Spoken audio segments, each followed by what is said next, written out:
We back. I think this morning I'm gonna actually try to figure this. Hold up, let me get everything ready to rock. Appreciate y'all for joining. We fixing to get everything ready to rock and roll.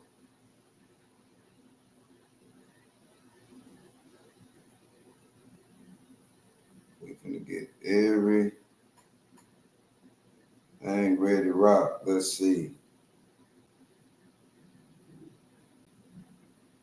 Hold on a second, chat.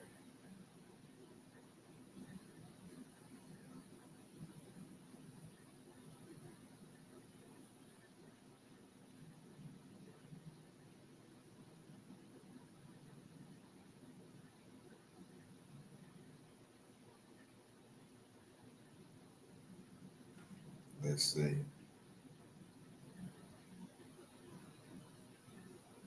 No.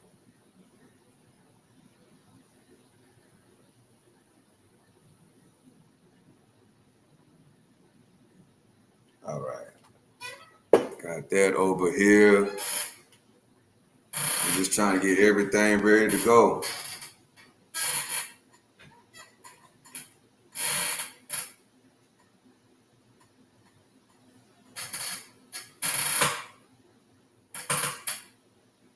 I need to check. God damn. Wait, where's my other phone? Dang. All right, chat. What's up? What's up? What's up? I'm going to start the show, but there's a few things I forgot. So let's see. Let me get that out of the way.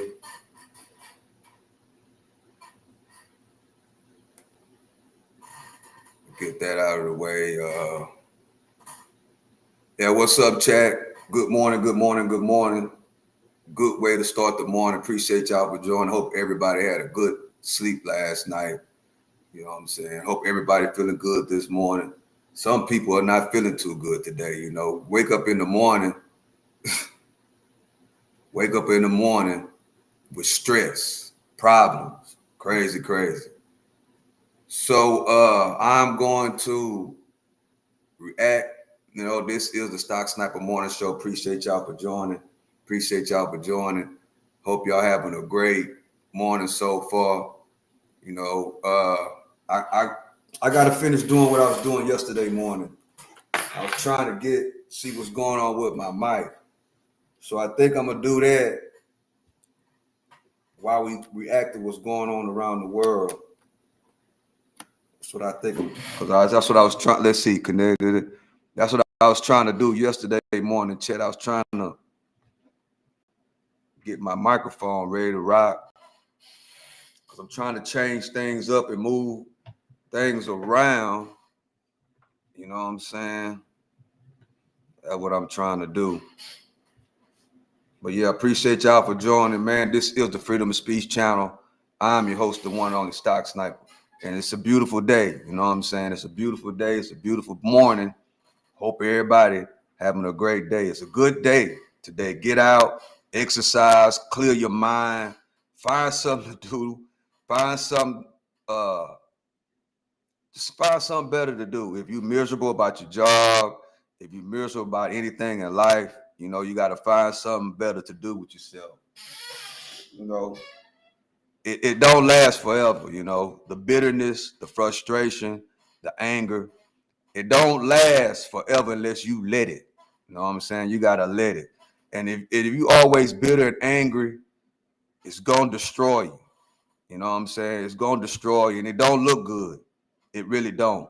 It don't look good to always be bitter, to always be frustrated, to always be aggravated. It's a sad situation, Chad.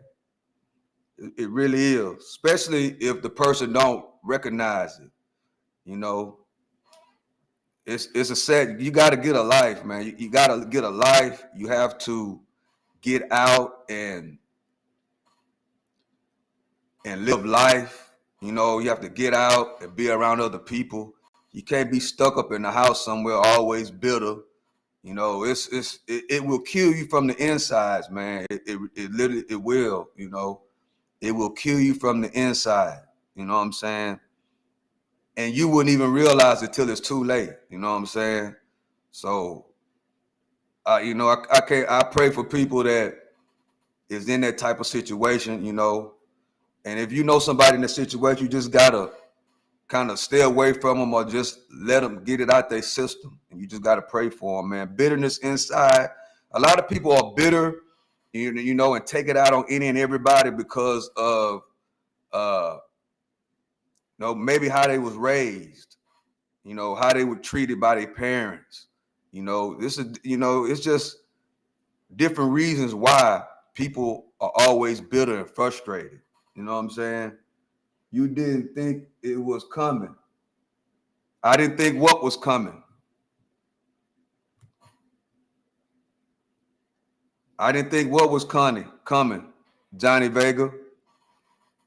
I got a little time, you know, before I start the show. I didn't think what was coming. I'm trained to prepare for anything and everything. And whatever happens is going to happen. I'm trained for that, Johnny Vega. Please understand that. I'm trained for that. So I'm a chess player. I play chess in real life. So I'm already thinking 4-5 steps ahead. Because there's boring and there's boring and they're possibly jealous.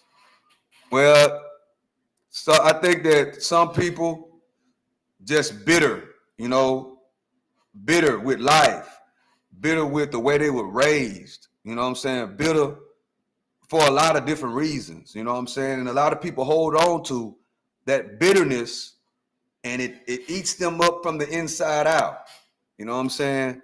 It eats them up from the inside out, you know, and especially when they're young, you know, especially when they're young. You know, what I learned that when I learned that that bitterness and that frustration does nothing but cause more problems, not only on your mental health, but your physical health, I changed the way I thought about a lot of things. You know, I learned how to let shit go. I learned how to have conversations to try to come to an end resolution. You know what I'm saying? You know, just let it go. If it don't apply, let it fly. You know, that's what I came to realize, you know. And what I also came to realize is that there are a lot of people that have a whole lot of problems in the world. Chad, you know what I'm saying?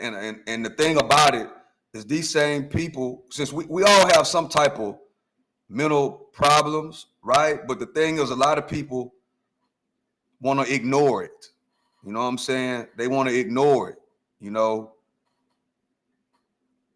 And I think that a lot of that stuff started happening right around 2019, 2020, right around COVID. You know what I'm saying? When everybody was stuck up in the house. I think that COVID, a lot of people are still suffering from COVID mentally right now to this day. They are. So my solution is get out, be around different type of people. Stop letting bullshit dictate your attitude. You know what I'm saying? Get out, move around, exercise a lot more. You know, communicate with like-minded people, people that are not like-minded people, because if you communicate with people that if you always frustrated and always going back and forth with other men and women constantly, and it's always somebody different, then that should let you know something is wrong. You know what I'm saying? You need to change the company that you're around. You know what I'm saying? You have to change the company that you are around and realize that I can't live like this. Imagine Chad being 30 years old, 35 years old, 25 years old, always bitter, always in conflict with other people, never trying to solve the problem, want to keep it going over. Can you imagine doing that? From 25 to 50 to 60, just bitter, frustrated, always want conflict through conversation, no physical activity, just conversation, that's it. You know what I'm saying? And those type of people, chat, when they get upset with something that you do, they want to try to make you feel just as bad as them. You know what I'm saying? And then a lot of times it'd be family members, it'd be close people, you know, that you're around, people that you probably care about. What you got to do is you got to just let them get their frustrations out. You know what I'm saying? Just let them talk, because all they're going to do is talk anyway. You know what I'm saying? And don't let it affect you, you know, because what they'll do is they'll try to humiliate you because it'll make them feel better. You know what I'm saying? But the thing is, it don't make them feel better. They think it do, but it really don't. It just prepare them for the next episode. You know, a lot of those people are going through episodes. You know what I'm saying? Just mental frustration episodes. You know what I'm saying? Because a lot of times they are abandoned. Abandonment is a serious problem. You know what I'm saying? That some people don't know how to handle abandonment. You know what I'm saying? All type of issues in life, growing up, you know, and it's easy to tell. And those type of people, you got to do two things. You got to get away from them, or you got to try to love them and let them get out their frustration. You know what I'm saying? And then let it blow over, you know. But if you that type of person, you got to change, man. You got to, because it's going to eat you up in the inside. It's going to eat you up. And then what you do, if you always arguing bitter with other people, you don't want to solve the problem. You don't want to have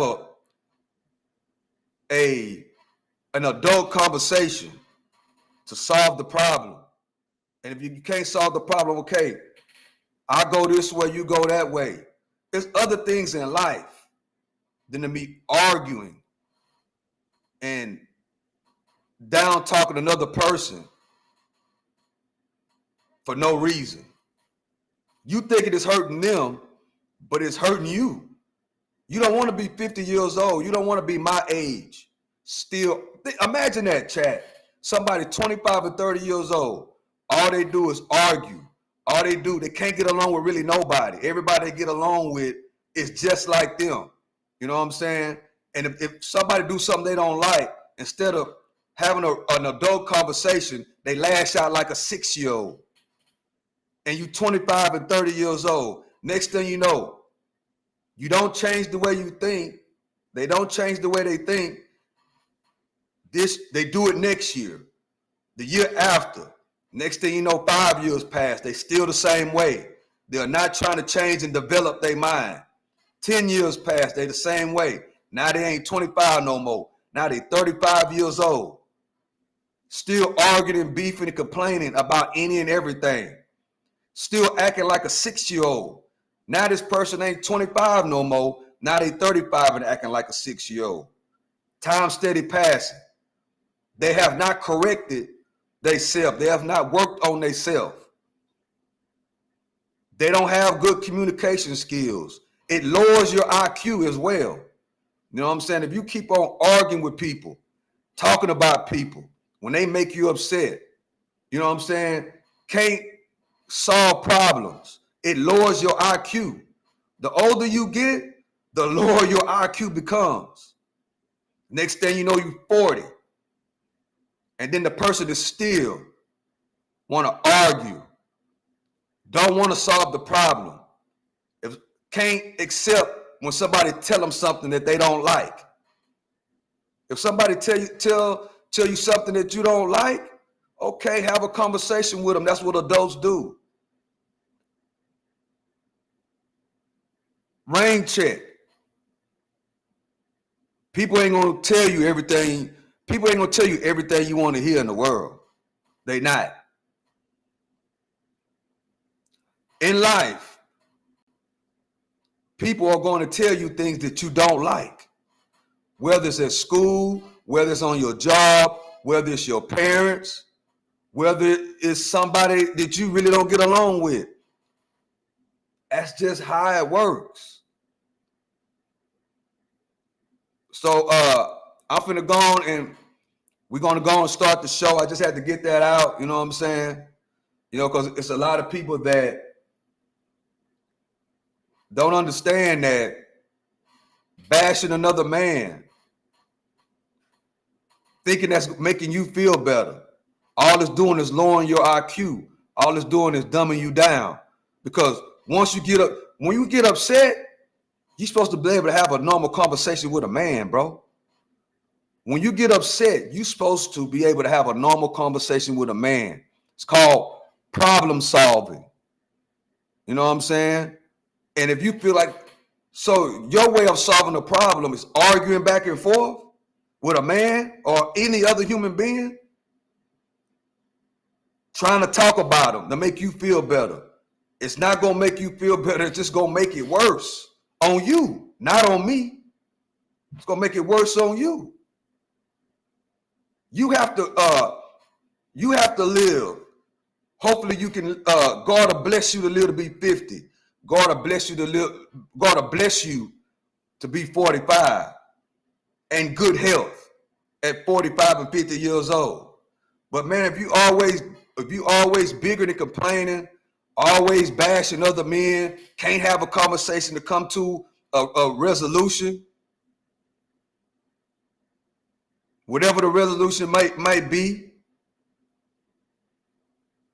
all it's gonna do is, once you get older and you have that same type of mindset, all it's gonna do is fuck up your health, fuck up your mental. There's other things that people can be doing, bro. And a lot of these dudes got kids. You wake up in the morning, 8 o'clock in the morning, 6 o'clock in the morning, 5 o'clock in the morning, just to be talking shit. It don't make any sense, man. It don't. But we finna go on and react to what's going on around the world, chat. This is the Freedom of Speech channel. I'm your host, the one on the Stock Sniper. This is the Stock Sniper Morning Show. Let's go. Stop criticizing them, warns the U.S. ambassador.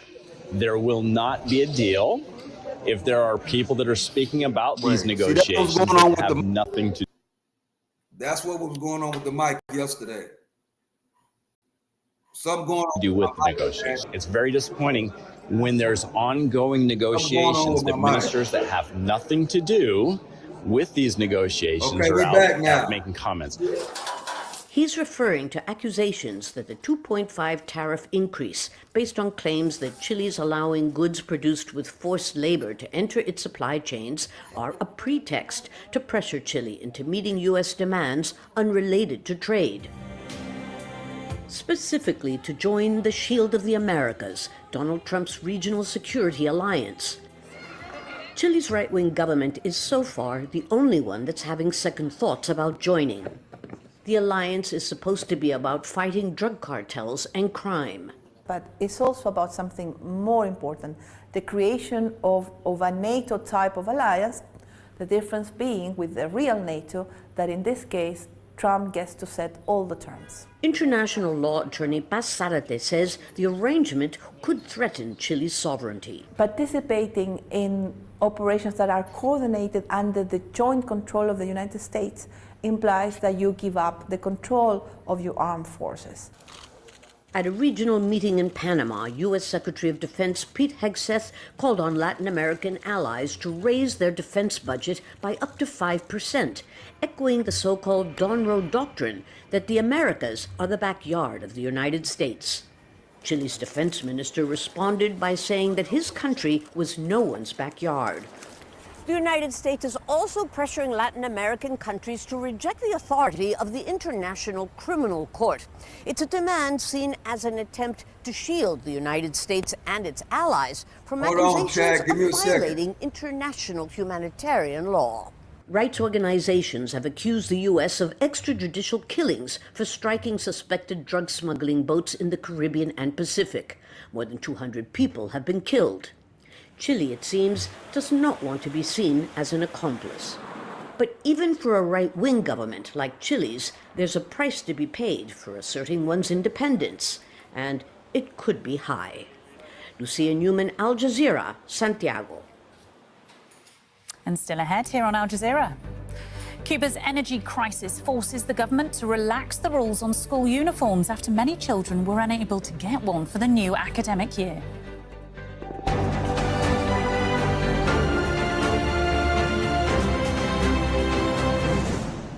Iran's media strategy has totally shifted.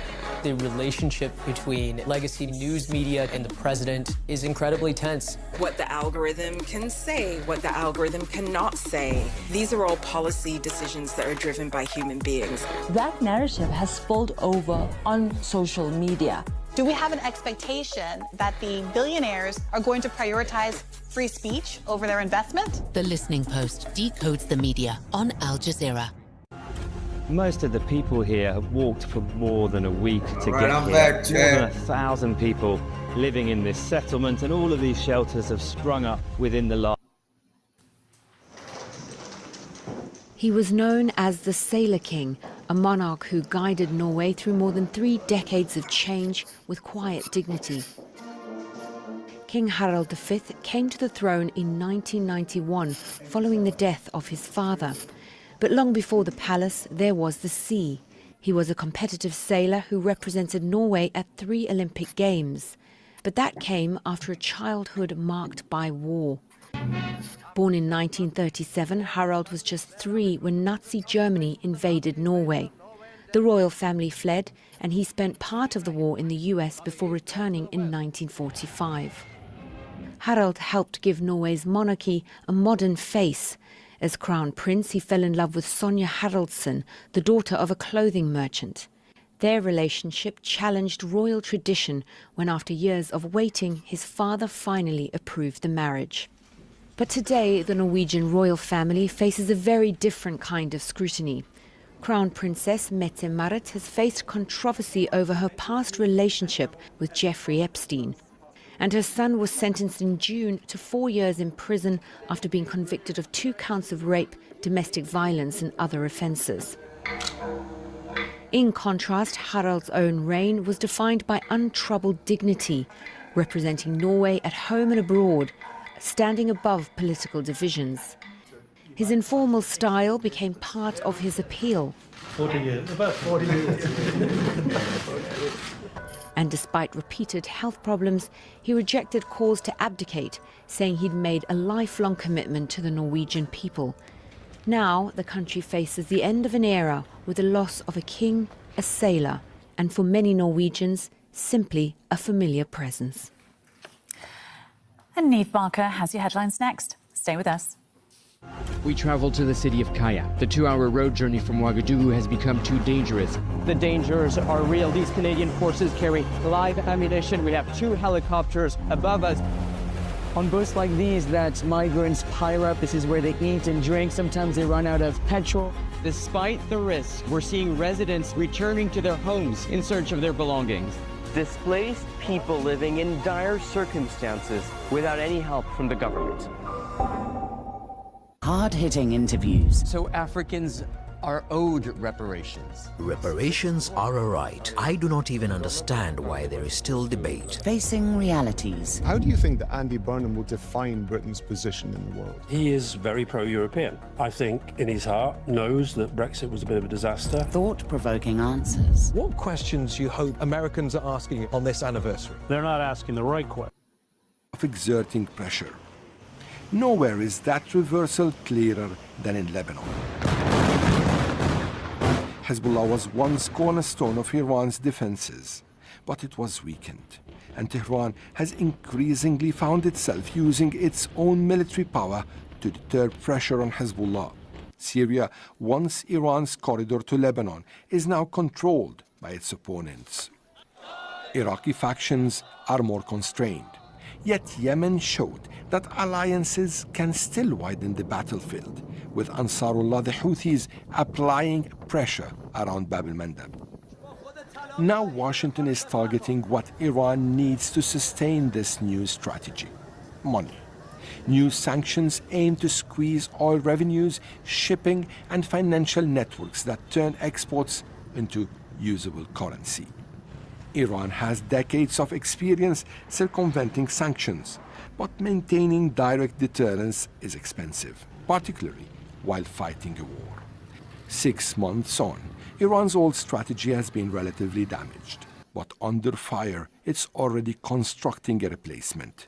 Whether that becomes a lasting strategy or remains an improvised approach for surviving the conflict may depend on how and whether the war ends. Ali Hashim, Al Jazeera. Iran's foreign ministry is urging countries not to implement new US sanctions, calling them illegal and unjustified. Foreign Minister Abbas Araghchi says diplomacy is still an option despite the breakdown in negotiations. On Thursday, Qatar's Prime Minister travelled to Tehran as part of regional efforts to push for peace. In a social media post after the meeting, Araghchi said putting diplomacy back on track is not impossible. It hinges on the US understanding. What's up, chat? What's up, chat, man? Think about this, chat. This Iran-U.S. conflict been going on for 6 months. Wait, hold up. We got something else going on. Hold up. I'm going to come back to this, chat. But we got something else going on right now. Hold up. We got 2 things going on. We got the Fed chair speaking. Hold on. A capital light solution. Among the other yet unknowns is the resulting market structure. Who gets to make the money? It's not obvious where the returns on capital will land or on what time scale. Early on, how much of the surplus goes to owners of scarce assets, the AI labs or chip makers or energy producers or cloud providers? Over time, how much of that value accrues to businesses and consumers? And importantly, what are the implications for workers and for the employment side of the Fed's mandate? Likewise, we don't yet know the equilibrium price of the tokens that give access to these models. Might there be a heterogeneity of tokens such that growing sums will be paid for the access to the best models, those at the frontier? Will token prices for older models fall to the level of their marginal cost? Well, we'll be thinking through these matters with the help of a task force on productivity and jobs. My early check-ins with the leaders of that task force and the rest have been very encouraging. To be clear, though, their recommendations will come later and have no bearing on decisions we make in the current policy conjuncture. But I believe that for future policy challenges, this intellectual investment today will leave us much better prepared for tomorrow. Next, let me say a word about forward guidance and its substitutes. As our task forces go about their work, as you might know, I'm not waiting to introduce innovations at the Fed to help make us fit for purpose. To highlight one example, I've set out to change the form and function of the Fed chairman's so-called forward guidance. You might know about my longtime discomfort with early pronouncements of future policy decisions. I much prefer another path, and now we'll make the case for it. Transparency in communications about future policy decisions is not an end unto itself. Communications must be in service to the Fed's paramount responsibility. And what is that? That's getting policy right. Forward guidance as a regular practice was adopted by my colleagues and me during the global financial crisis. It was essential at the time, and we introduced it with much fanfare. But as with other legacies of crises past, I believe the practice has outstayed its welcome. In normal times, the role of forward guidance should be limited and circumscribed. Otherwise, it risks creating ambiguity in the name of clarity. Oversharing policy deliberations and overcommitting to future decisions can lead markets, businesses, and households astray. And I believe when policymakers make quasi-commitments on interest rates throughout the cycle, we inhibit our own freedom to make the right calls when it's time to decide. To get policy right, we also need to get the relationship right between the central bank and financial markets.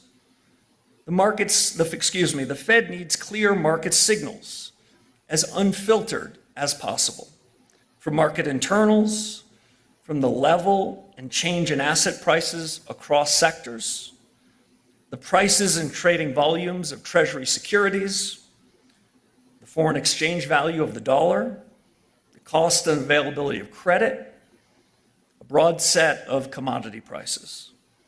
These and other indicators should inform the Fed's near-term outlook on economic activity and inflation throughout the business cycle. They should also reveal the state of broader financial conditions and the risks and uncertainties of the financial cycle. At the same time, market participants themselves should be tracking real information about the real economy. They should draw their own conclusions, form their own expectations on things like output and employment and inflation, and they too should stay sharply attuned to risks. In my view, the Fed should be humble and never naive. The Fed plays an essential role in the economy and markets. Our tools are powerful. We determine the path of short-term interest rates, and market participants will always try to anticipate what we will do next. But we should not indulge a regime in which market participants are looking primarily to the Fed for their next trade. The economic literature has long described the distorting effects, what it called the Hall of Mirrors problem. If markets rely materially on the Fed's guidance and the Fed relies on market prices, we're more likely to be blinded to new developments, more likely to be caught unprepared, and more likely to commit errors in policymaking. Now, perversely, market participants are unlikely to bear the biggest costs of the Hall of Mirrors problem. The most serious harm is likely to befall those without any financial assets. If the Fed gets inflation wrong and judges the economy wrong, who gets the worst of it? Not the financial high flyers. Hardworking Americans are the ones left to deal with inflation that's too high, or jobs that suddenly appear less secure.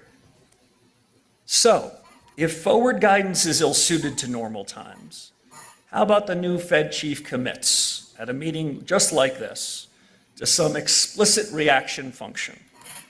Surely he could tell us his interest rate path, if, say, the data were to come in hot or cold. Well, I wish our understanding of the economy were so precise as to provide a mechanical, tried and true answer, that some simple function, like a Taylor rule, could be rigorously relied upon. But our knowledge just does not extend that far, at least not yet.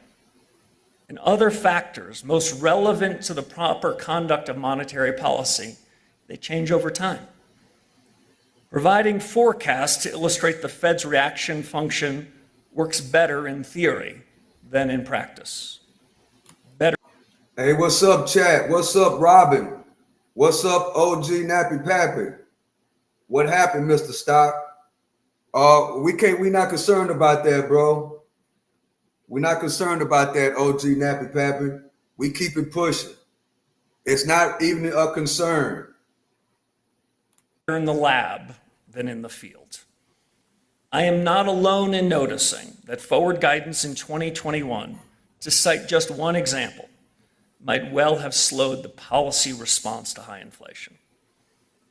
In my term as chairman, my colleagues and I will endeavor to construct more reliable models, more robust rules, and we'll do this knowing that accuracy in forecasting is still just an aspiration. With so much changing so fast in our geopolitics, global supply chains, technology, it's wise to be modest about what we can and cannot know as we sit here today. In the same spirit, we should receive the full range of ideas on matters that may inform the Fed's monetary policy discussions. If the aim is optimal decision-making, and it should be, we should not crowd out views on the economy. How then to chart a better path to policy? In the balance of my remarks, I will share with you some key principles that guide my thinking on the appropriate conduct of monetary policy. And then I'll offer my promised assessment of the economy. So let's turn first to principles. First, I've noticed in this line of work, yesterday's news has a way of getting mistaken for what's happening right now. The challenge is to know the difference. In other words, we must interrogate reality. Make sure we're not setting forward-looking policy based on stale or inaccurate data. Nor should we rely on isolated data points. Trends matter most. The Fed's a decision-making agency. We make choices amid uncertainty, and the data upon which we draw must be relevant, contemporaneous, accurate, and as actionable as possible. Second principle. The Fed's actions are intended to ensure that the aggregate demand side of the economy is broadly consistent with aggregate supply. However, all we observe directly is activity. We never see and can only infer what's really happening on the supply side. Hence, evaluating the current and expected balance between aggregate supply and aggregate demand is imprecise. Third principle. There should be no misunderstanding. The Fed's price stability objective of 2%, as measured by the PCE price index, is a firm, fixed target. Let me be equally clear about another aspect of this objective. Price stability is not self-executing, nor is inflation necessarily mean reverting. It's the Fed's job to deliver stable prices, no excuses. Fourth principle. The Fed also bears responsibility for maximum employment. Achieving both sides of our mandate over the medium term is not an either-or proposition. I do not believe the Fed's dual mandate works at cross purposes. After all, high inflation itself is very harmful to economic prosperity. Fifth principle. Short-term interest rates are the predominant tool to achieve the dual mandate. Unconventional policies to spur economic activity may suit genuine crises, of which we all have much experience, but they should otherwise be used sparingly, if at all. Sixth, money matters. I know it's not fashionable these days, but my view is that money has something important to do with monetary policy. We should pay attention to money created by the central bank and money that comes from the banking and financial system. It's true that financial innovations, the subject of this conference, and other factors alter the mechanics that link the monetary base, the velocity of money, and the broader economy. But that is scarcely a reason to ignore the ultimate effects of money on financial conditions and prices. Finally, a quieter Fed, a more purposeful Fed in its communications, is better able to meet its objectives. And we can be held accountable for delivering on our remit, the only true test of our credibility. To borrow a line from General Chuck Yeager, at the moment of truth, there are either reasons or results. So having heard a little bit about AI and general purpose technologies, having heard a little bit about the next policy conjuncture, a little bit on principles, let's turn to the economy today. Given those principles, how do I read the economy? What's really going on outside the window? It's a little ironic, there are no windows in this room, but there are big ones at the Federal Reserve. And we've been using those in my first 100 days, and I expect we're going to continue to use those in the period right ahead of us. Now, you may have read in the July minutes the unanimous view of the FOMC. Labor markets were stable, output solid, but inflation remained too high. A good majority of my colleagues and I thought the wiser course was to await new information in the intermeeting period, especially given possible developments in supply chains, investment flows, and geopolitics, before deciding whether a change in interest rate policy was advisable.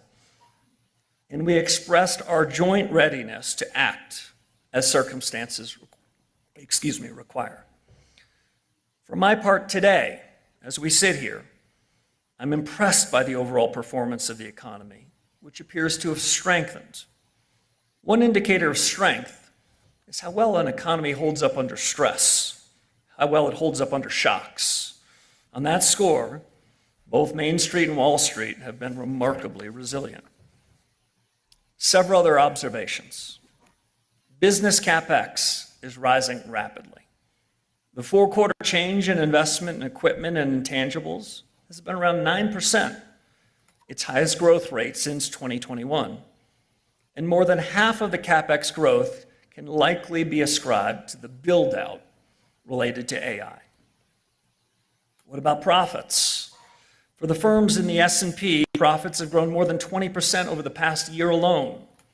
Profit margins are quite elevated relative to history. Overall equity and market volatility, quite low. We're staying keenly focused on market internals, watching performance across sectors. Expectations for both growth in CapEx and corporate earnings are running quite high. I continue to watch the change in the growth rates, the second derivative. The follow-on effects on asset prices, business confidence, consumer incomes and spending are equally important to gauge. Credit spreads on corporate bonds and leveraged loans are near the low end of their historical averages. And issue volumes this year, quite strong. Looking beyond fixed income markets, might be a banking great business. investment. In the July so-called SLOOS survey, banks tell us that standards for C&I loans Campbell's are on chicken the easier noodle end soup. of their historical ranges. That helps explain their growth that we've Let's seen this see. year in these loans. In my view, credit and loan markets are showing few signs of policy restraint. Now, certain sectors, like housing and agriculture, are showing strains.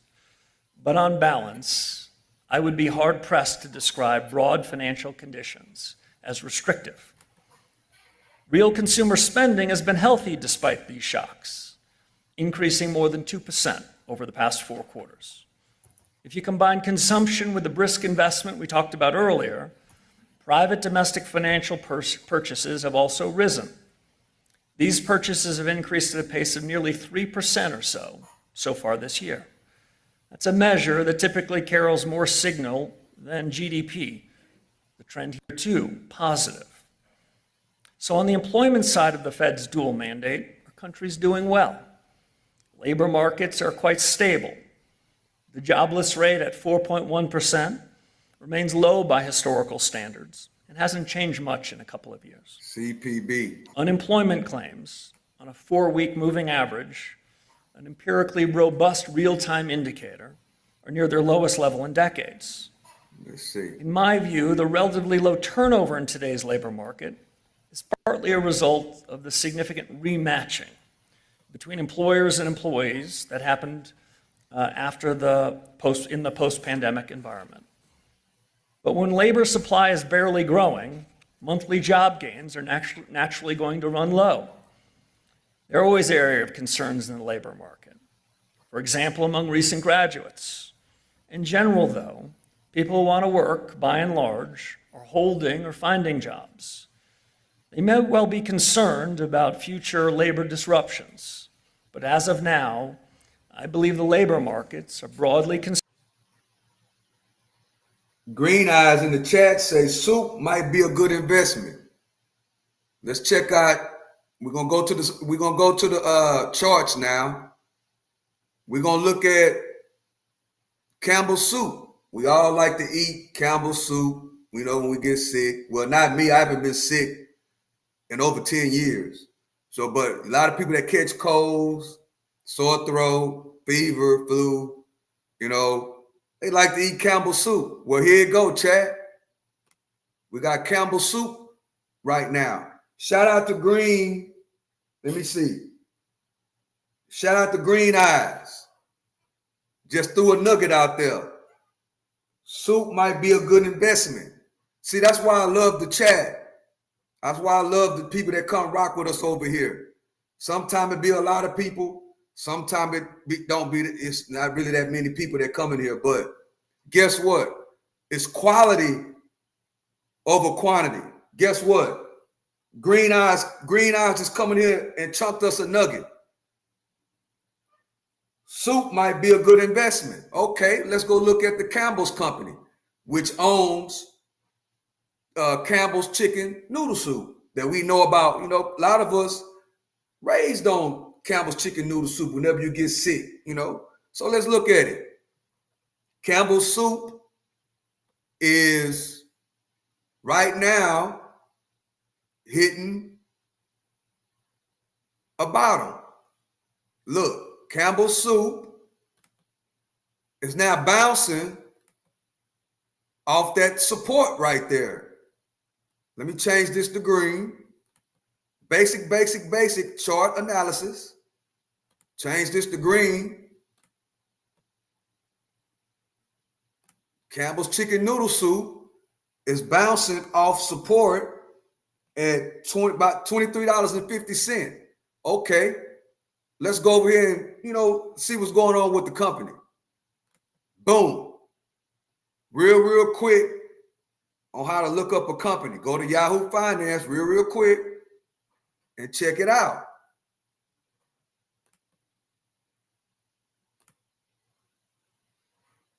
Let's see.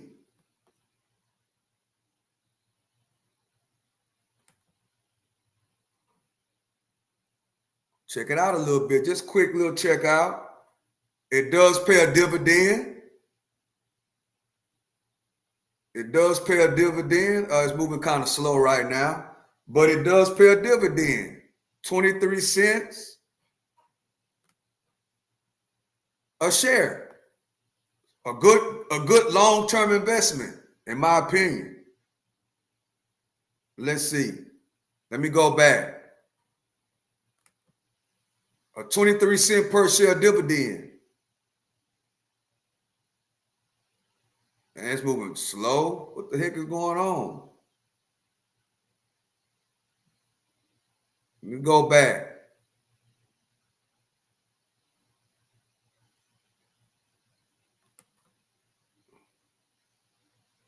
See, that's a good thing I like about AI. Let me see. That's all you got to do.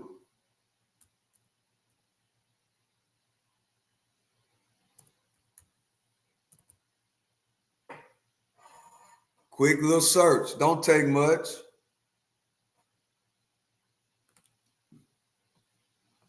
Look, wait, a 39-cent per share dividend. The dividend that went up.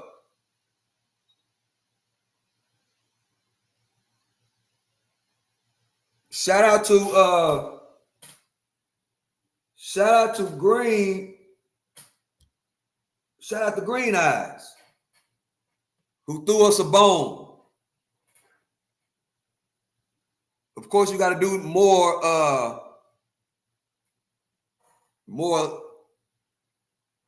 research, but me for instance, I like dividend paying companies. I like strong dividend paying companies for long term. Stack those shares and reap the reward of the dividend. you have a Chad, you got a, let's see, you got a $23 stock basically. In Campbell's chicken noodle soup, you got a $23 stock that pays 39 cents per share dividends, bro. Wow. Great information. Thank you, Green Eyes, for chucking us a bone. Appreciate you. See, that's why I love the chat. See, that's why I love what I do.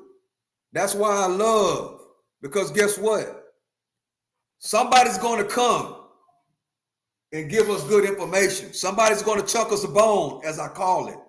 And it's up to you. It's up to me. It's up to us to do the proper research and find out if it's a fit for your portfolio or not. But see, we got to stick to the companies that we know, like, and trust. Everybody, 8 out of 10 people love Campbell's chicken noodle soup. You know what I'm saying? So that was a great bone. You know, Green Eyes, cool information to know. Thanks. Yeah, that's a good bone you chunked out there. And I appreciate you. Now let's go back over here and listen to the Fed chair. Let's go back over here. Consistent with full employment. But on the price stability side of our mandate, the numbers are more concerning. The Fed's preferred measure of inflation, the one I talked about earlier, the 12-month change in the PC price index stands at 3.7%, with the 6-month change a little above 4%. The comparable measures from the CPI index are also elevated, as are core measures both of PCE and CPI inflation. None of these measures are perfect, but they all tell a similar story. Inflation is running above our 2% target. So the Fed's predominant focus right now should be on prices. So what's our job? The job for policymakers is to capture underlying trend inflation. Easier said than done. We want to gauge whether underlying inflation is rising, falling, or seems to be stuck in place. We also want to understand not just the direction of travel, but the speed. Each of these broad inflation measures have fallen significantly from their highs of a few years ago, but progress over the last couple of years has been more modest. And while this summer's PCE and CPI readings were better than expected, they do not tell me that underlying trends have meaningfully improved. The data also show moderate wage growth, but in my view, in tracking underlying inflation, wage growth has not proven a reliable indicator of future inflation for a very long time. So to try to gauge underlying inflation, I want to tell you about a couple things I've always looked to. I find it instructive to disaggregate the 199 individual components of the PC price measure. Over the last 12 months, 54% of goods and services in this basket showed price increases above 3%. This is well below the post-pandemic highs of about 77%, but it remains well above the level of 32% in a couple of the decades that preceded the pandemic. Looking over just the last 6 months, the conclusion is similar. 49% of goods and services in the PC basket showed price increases above 3%. Again, this is well below the post-pandemic highs, but still elevated, quite elevated. The recent rise in overall commodity prices also bears watching. What we need to judge is whether the trends we see indicate upside inflation risks. Now, it matters, too, whether the inflation readings of the past 5 years have seeped into expectations. The good news is that measures of inflation expectations in the medium term, by and large, look stable. And inflation compensation measures from the swaps market send a strong and similar message. Especially in light of recent developments, it's a credit to the Fed as an institution, consistent with the best of the Fed's traditions, that market prices show confidence that we will deliver price stability. And I can assure you, they're right. The thing about market measures of inflation expectations in economic history, I know some economic historians in the audience, is they all tend to look really strong and durable until they don't. These expectations are not pushed around easily, and right now they are very well anchored. But they must be closely minded, and it's the Fed's job to make sure that inflation expectations do not get unanchored. Now, there is one signal nobody can miss. The responsibility for 65 months of sustained elevated inflation sits squarely with the central bank, and that's where it belongs. So here is my standard. We must be confident that underlying inflation is moving to our objective, clearly and at sufficient speed. Otherwise, we have work to do. That's our job, that's our mandate, and that's our charge to keep.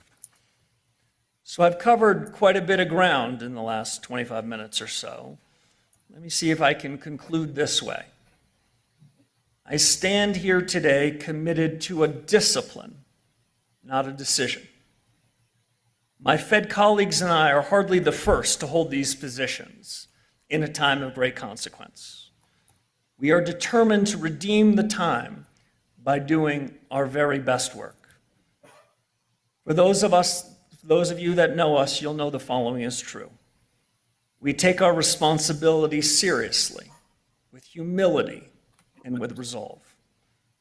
We know so much depends on the choices we make. Sound monetary policy helps households and businesses to prosper. When carried out effectively, it broadens and deepens the momentum of our economy and helps to secure America's leadership in the world. And I know that our country needs us to think carefully and act wisely, perhaps now more than ever. It's a tremendous honor to serve once again at the Federal Reserve. I'm truly grateful for the encouragement, good counsel, and the warm reception I've received in my first 100 days from my colleagues. I'm also honored and grateful for the views that I've gotten, solicited and unsolicited, from so many of you in this room. For that, and for your kind attention this morning, I say thank you. Let's get on with the rest of the program.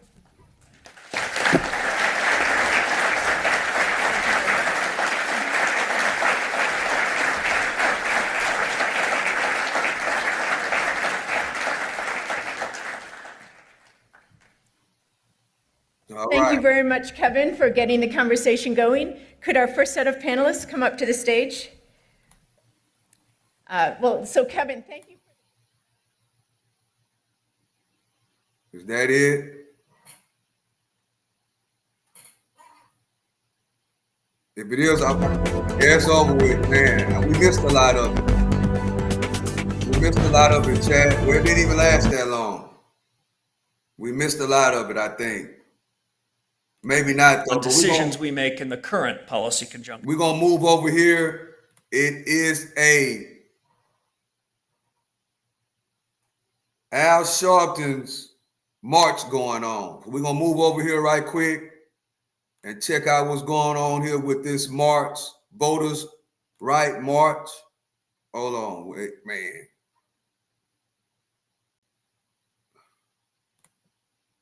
Oh.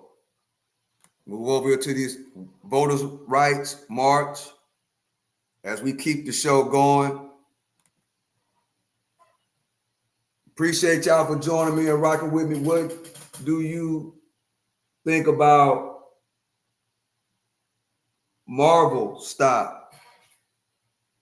On and on until victory is won.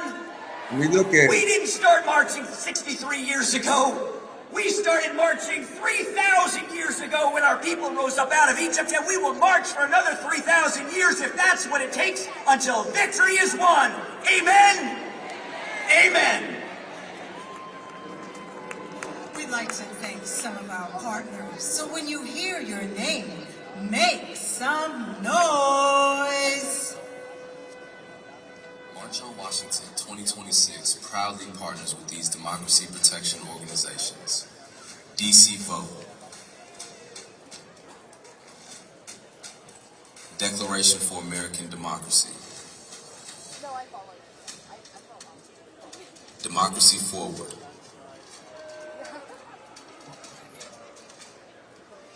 Stand Up America. United for Democracy. Together, we stand united to protect our democracy, defend the rights of every citizen. Well, what I'm seeing so far, real quick, Maxwell, is Marvel stock is a AI company. From what I'm seeing so far, it's an AI company. They are an American company out of Santa Clara, California, semiconductors and technology related. And I'm a big AI fan. Computer chips. So I'm into that. And it's a partner with NVIDIA. And everybody that's been rocking with this channel for a while already know I'm all in on NVIDIA. So it's a go. Now, I ain't gonna say it's a go, but it looks good. I kind of like it. Does it pay a dividend? Let me check it out. Does it pay a dividend?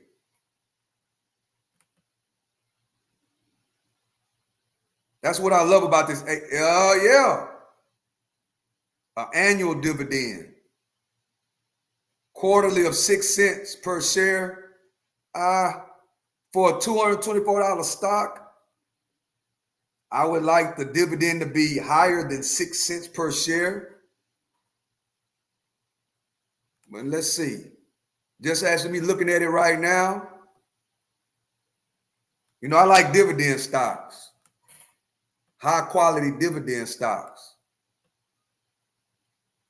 But I mean, with AI, the development of AI and what's going on, you know, you can't, of course, I got to do more research and checking it out. But, you know, I would like for the dividend to be a little bit higher, but it's an AI technology company.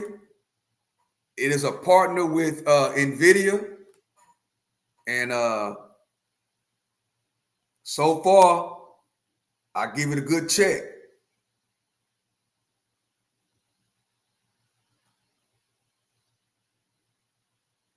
But appreciate you for chunking the bone. Another bone by Maxwell. Appreciate you. A meaty bone. Not just a bone, it's a bone with a lot of meat on it. Both of those stocks. Oh no, I'm on the wrong thing. With postal workers and ensure mail-in ballots are still counted because your vote should not count no matter where you are on election day. And the U.S. mail is not for sale. Are you willing and able to fight for health care and housing for all? And are you willing and able to have the promise and power to never forget September 11th? Are you willing and able to use your privileges, power, and turn your power into vote? Because when we vote, we protect families, when we educate, we empower communities, when we organize, we build power, and when we show up together, we shape the future. And when we fight, we win. This is a time for good trouble, necessary trouble. It's going to mean protest. It's going to mean education. It's going to mean to get uncomfortable. It's going to mean this. They playing music in the background, Chad. They playing music in the background, but she is talking kind of loud. Let me fast forward because. The Northwest. All right, now we live. Organizing with you in the 250th anniversary of the founding of our country, not the founding of our democracy. Everybody here knows that it's not the 250th anniversary of the founding of our democracy. We didn't get a real democracy until civil rights legends organized, marched, protested in the 30s, the 40s, the 50s, in Montgomery, in Selma, in Washington, D.C. here 63 years ago. We are marching today with you to demand our vote and a real democracy that actually represents us. 10:15. Now let's be clear, the Civil Rights Act, the Voting Rights Act, these were not gifts from the powerful. They were victories wrested from the powerful by ordinary people with extraordinary courage. Generations of American heroes who stood up, who put their bodies on the line, who marched to defeat the segregationists, to defeat the fascists, to defeat all the forces that would stand against us. The democracy that was wrought for us by those heroes is young, and it is fragile, and it is under threat today. The same poisonous ideology that built the Confederacy, that ended Reconstruction, that instituted Jim Crow, is alive and well. We see it in the Supreme Court's gutting of the Voting Rights Act. We see it in the rampant threats to the vote, rising across the country. We're here today because we refuse to be divided, because our fates are linked, and because we treat an attack on one as an attack on all. We're here to organize. 63 years ago, Bayard Rustin was one of the lead organizers of this event. He's got a great quote. We need in every community a group of angelic troublemakers. Y'all, we've got a big group of angelic troublemakers out there. This is why Indivisible, with thousands upon thousands of organizers around the country, organized No Kings 1, No Kings 2, No Kings 3, 5 million, 7 million, 8 million people out in the streets. Are we done? How many kings? No kings. Are we going to let the fascists get what they want? Are we going to organize? We're demanding one thing. A real American democracy, indivisible, with liberty and justice for all. Liberty and justice for all. Liberty and justice for all. We're here with you, and we're going to demand it together.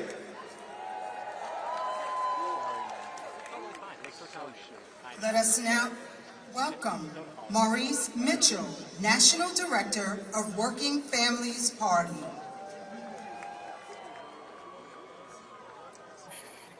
Washington, D.C., let me hear you.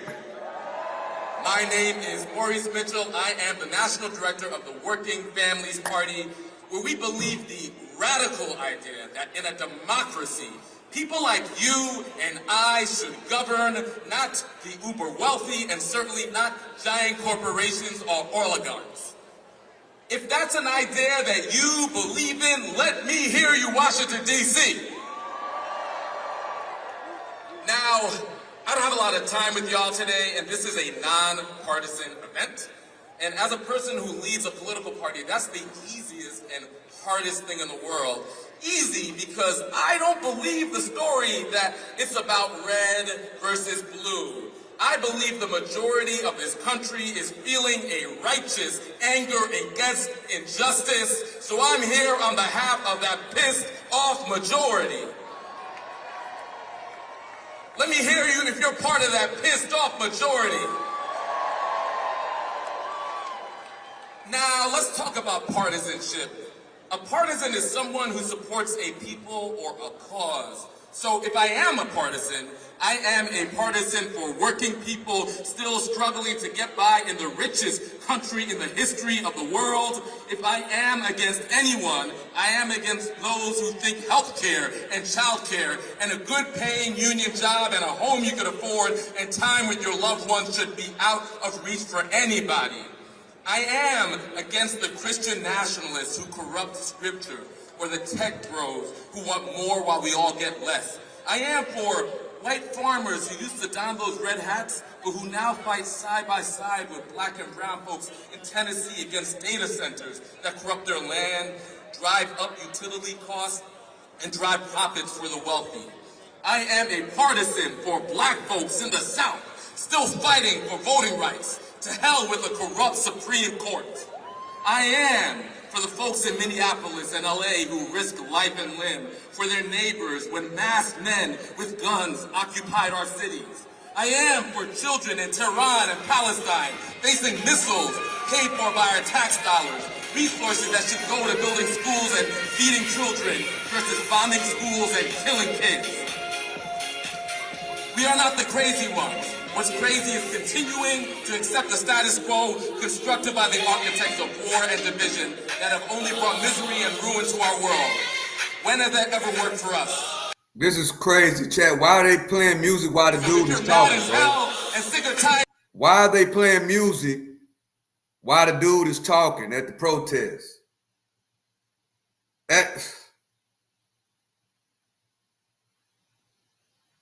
It absolutely makes no sense.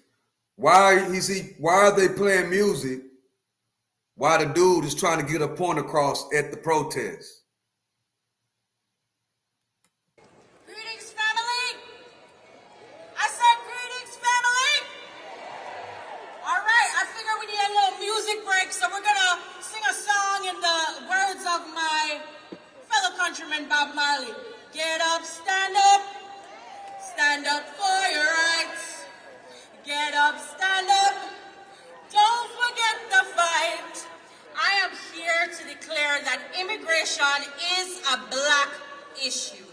We have the power to build the future as it should be, not just the future that they have given us.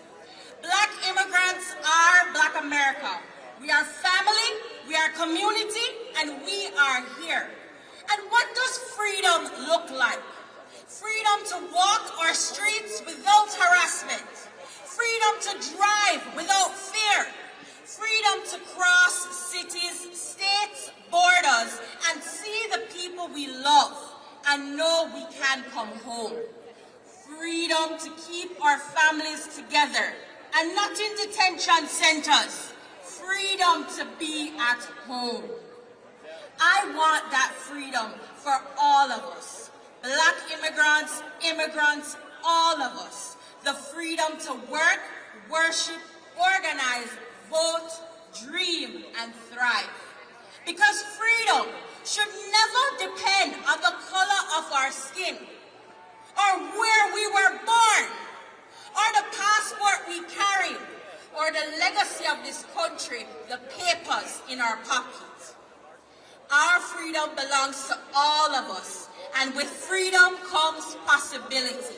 So family, when I ask, what do we deserve? I need you to say freedom. What do we deserve?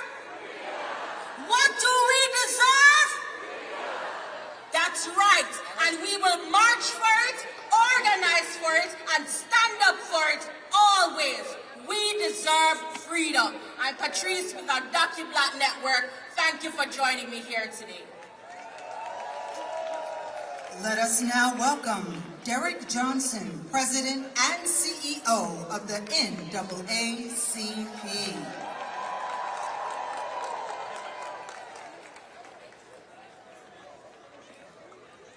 "63 years ago, people convened on this mall. They were fighting for jobs, justice, and dignity. We stand here 63 years later with over 300,000 Black women who have lost their jobs. We stand here 63 years later with a Supreme Court that lacked the ability to see justice. We stand here 63 years later with people who live in the White House and in Congress that would have us think that it was illegal to be Black. But we stand here today recognizing, as many of those who came 63 years later, that the march is only the gathering point for the work. And that we must leave here, not celebrating this moment, but leave here energized and inspired to turn out the vote in November. We recognize that when we vote, we win. We recognize that the Black vote is the moral compass of this nation. We recognize that there are those who will try to divide us by putting labels on us, but if we stay focused on our mission based in our history, looking at the future, we will win. In this moment, the rallying cry must be, when we vote, we win. Because at the end of the day, the currency in this democracy is our vote. And we cannot get distracted by this concept that Black men are doing this and Black women are doing this, because we should never fall into the trap of a us versus us paradigm. It must always be a us for us reality as we fight for it, because when we vote, we win. So as we stand here today in this heat, when we vote, we win. Let's say this together. When we vote, we win. When we vote, we win. We win. When we vote, we win. Peace and power. When we vote, we win, Chad. Let us now welcome Virginia K. Solomon, President and CEO of Common Cause.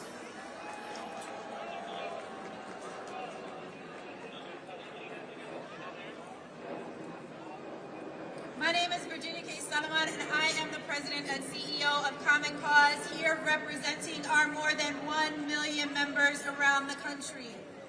Today, we aren't here just to remember history, we are here to make history.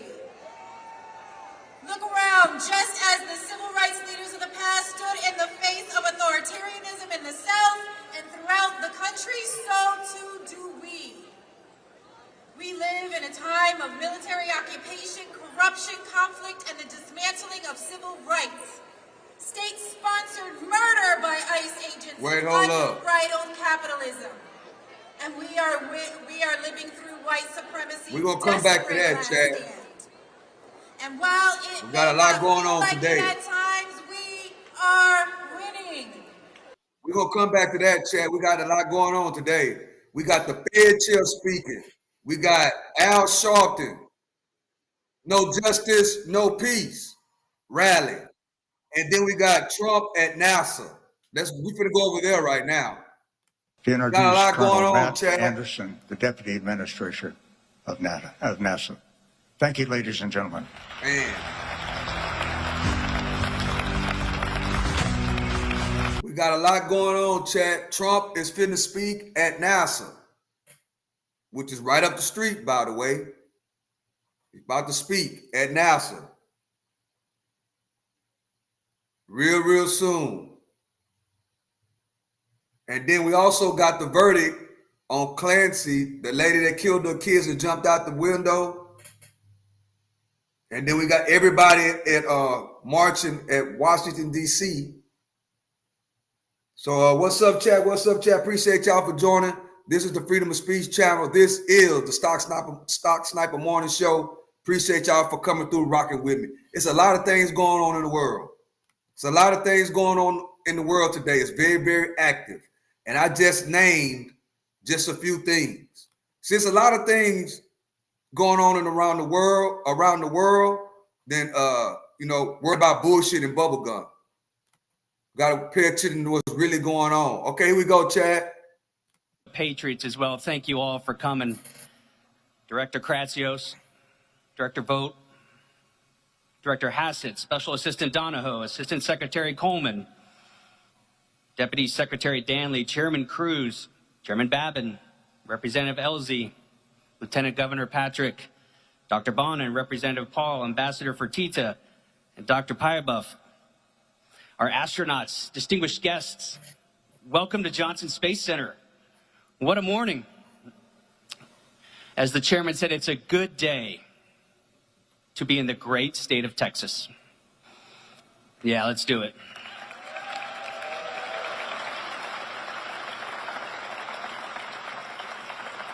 For more than 60 years, this center has served as the heart of human spaceflight. The patriots who work here keep America first sober again in space. And I'd like to start by giving them, and frankly, all of our NASA rock stars around the world, a warm round of applause. Do you join me? Kamala Harris been out there getting drunk.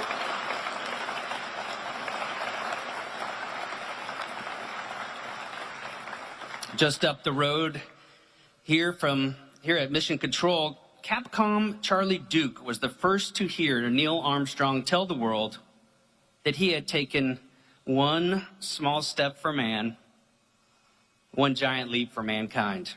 And in that same room, we heard Apollo 17 Commander Gene Cernan, the last man on the moon, for now, challenge future generations to forge our destiny of tomorrow with peace and hope for all mankind. But long before the brave American moonwalkers of Apollo changed the world, they took their first steps here in the Space Vehicle Mock-Up Facility. They then handed the baton to the Space Shuttle crews, who pioneered our presence in low Earth orbit and helped build the International Space Station. Earlier this year, the Artemis II crew added their names to that history. They carried humanity around the world, around the moon for the first time in more than 50 years, demonstrated that America is ready to return and pave the way for those who will follow. In this mock-up of the Orion spacecraft, Reed, Victor, Christina, and Jeremy spent countless hours learning how to live and work inside a spacecraft roughly the size of 2 minivans. Because when you are that far from home, you don't get the luxury to call time out. You rely on your preparation, your crew, and your training. That is what human spaceflight demands. Years of training, sacrifice, trust in your crew, trust in the spacecraft, trust in the team behind you, and ultimately the courage to strap into a rocket, leave this planet behind, and carry out the mission. It's the same courage and dedication we're calling on every astronaut to bring to the missions ahead, because we need it now more than ever. The second space race has begun, and right now America is on a shot clock. Our national security, the prestige of our nation, and the dreams of millions of Americans are riding on our ability to get the job done. This is an extraordinary responsibility, but it's also an opportunity. The next generation is watching. They're going to remember the men and women who return America to the moon, build an enduring presence, and open the door to Mars. But none of this would be possible without strong leadership from the top. President Trump ignited the golden age of exploration and discovery. He gave us the vision. His Working Families Tax Cut Act gave us the resources. And the Artemis II crew took the first steps. For their courage and service, today the President will present this crew with the Congressional Space Medal of Honor. But before I bring them out, we'd like to give you a recap of what it took to earn this honor. This mission is an opportunity for our generation. It's about human history. It's the story of humanity. Artemis II is the opening act. We're going to send them farther into space than any humans have gone before. The question isn't go or not go. It's are you going to lead or are you going to follow? We are going for our families. We are going for our teammates. We are going for all humanity. Our Artemis II crew is go for launch. Full send. Let's go. 3, 2, 1. Booster ignition. And liftoff. The crew of Artemis II now bound for the moon. Humanity's next great voyage begins. Our greatest chapters are yet to be written. Go Artemis II! This is a test flight, and so every single system aboard Orion is getting tested by humans for the first time.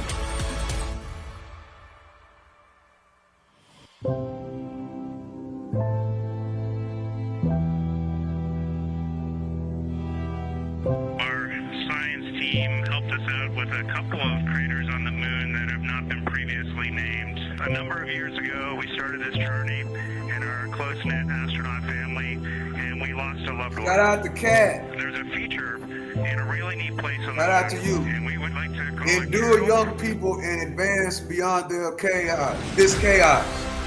Science makes everything move, and you are free. The best country with progress. Aim your life in advancement. Bless all the young Americans. Absolutely unbelievable. Shout out to Cat Walk. We just went. Appreciate you with a great comment. If you can't take love to the stars, then what are we doing? That's what we sent humans, is that we can share that experience. Kathy Moonjoy. We caught a view of Earth, and now we're completely distracted for a little bit. We look like we're smiling at you, like a little Cheshire cat.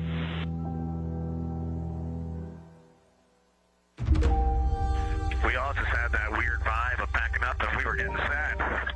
Matter of fact, we feel that's it what the too, walk so down we'll gonna be be happy to about have you today, back. Chad. Matter of fact, I need to get that ready to rock right now. Well, okay. And there go the first series of parachutes. Yeah. And we're on drogues. Main chute deployed.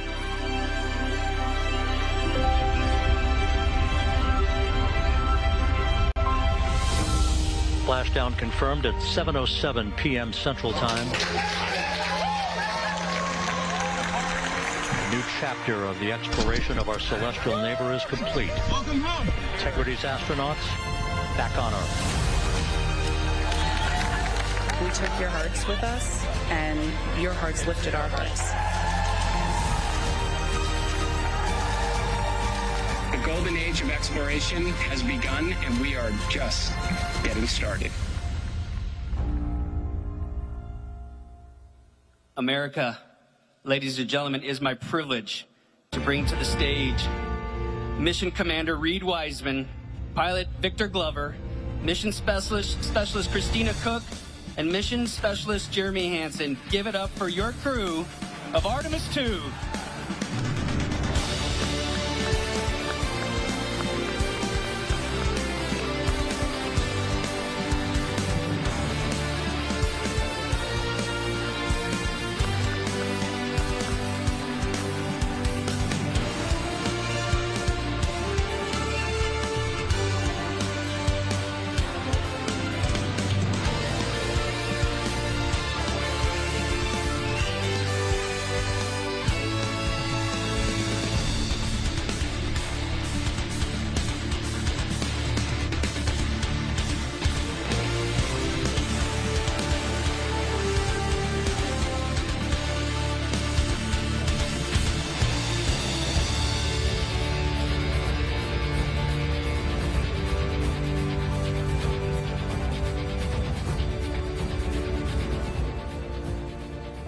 The moon, to me, it's the thing that connects me together with all the other humans in my life. I remember being a little kid lying in bed at night and just looking out at the moon in whatever phase it was in. And I was thinking, man, my friends that live like 20 miles away, they can probably look out and see that same exact moon. And then when I was in the Navy and I would look out at the moon and I'd be halfway around the planet, I would think, man, my brother can see that moon where he is and he's halfway around the planet from where I am. To me, it's a connection of life on Earth. We can all look up and see that moon, and it's always changing. The moon is never the same 2 days in a row. I love that. My name is Reed Wiseman. I'm the commander of NASA's Artemis II mission around the moon. I grew up in a little town just north of Baltimore, Maryland, about 20 miles north of the city. There was a National Guard base nearby my house, and there were A-10 aircraft that would fly over every now and then. I just would look up at them and be like, man, I want to be up there. I want to go do that. And then my brother went to the Naval Academy, and I would go every year and watch the Blue Angels fly to go do that. And then my brother went to the Naval Academy, and I would go every year and watch the Blue Angels fly during commencement. And that just started to grow and grow and grow. For a while, I wanted to join the Air Force, and then I realized Navy flies as well, and they fly from ships in the middle of the ocean. And that was it, like, done deal for me. That is exactly what I wanted to do for my career. Flying is freedom to me, especially when you're in a jet aircraft coming off of an aircraft carrier in the middle of the Pacific Ocean. Nearest land is over 1,500 miles away. So when you come off of that aircraft carrier, you are truly just alone with yourself out there. It is a magical experience to be out there all by yourself in an aircraft over the Pacific. Just it's free. I think anybody who accomplishes something that they set their mind out to, there's no one thing that does it for them. It's a combination of everything. I mean, the way my parents raised me, the way my brother and I, the way our relationship developed over time, my friends, being in the marching band, going to college, setting my own course, learning how to live on my own, being mentored along the way, being, kept on the path to success, but being given the freedom to, make excursions and fail every now and then and regroup and carry on. I think all those things come together in the end to get you where you are. I've had to overcome, I'm a human being. I've had to overcome a lot of fears. I'm pretty scared of heights. I joked about that on the International Space Station, but it turns out I'm only scared like at the edge of a building. When you're up on the International Space Station, even though you're 250 miles up, I never had that feeling of falling or that I was, at risk up there. I just kind of loved the feeling of floating and looking down at Earth.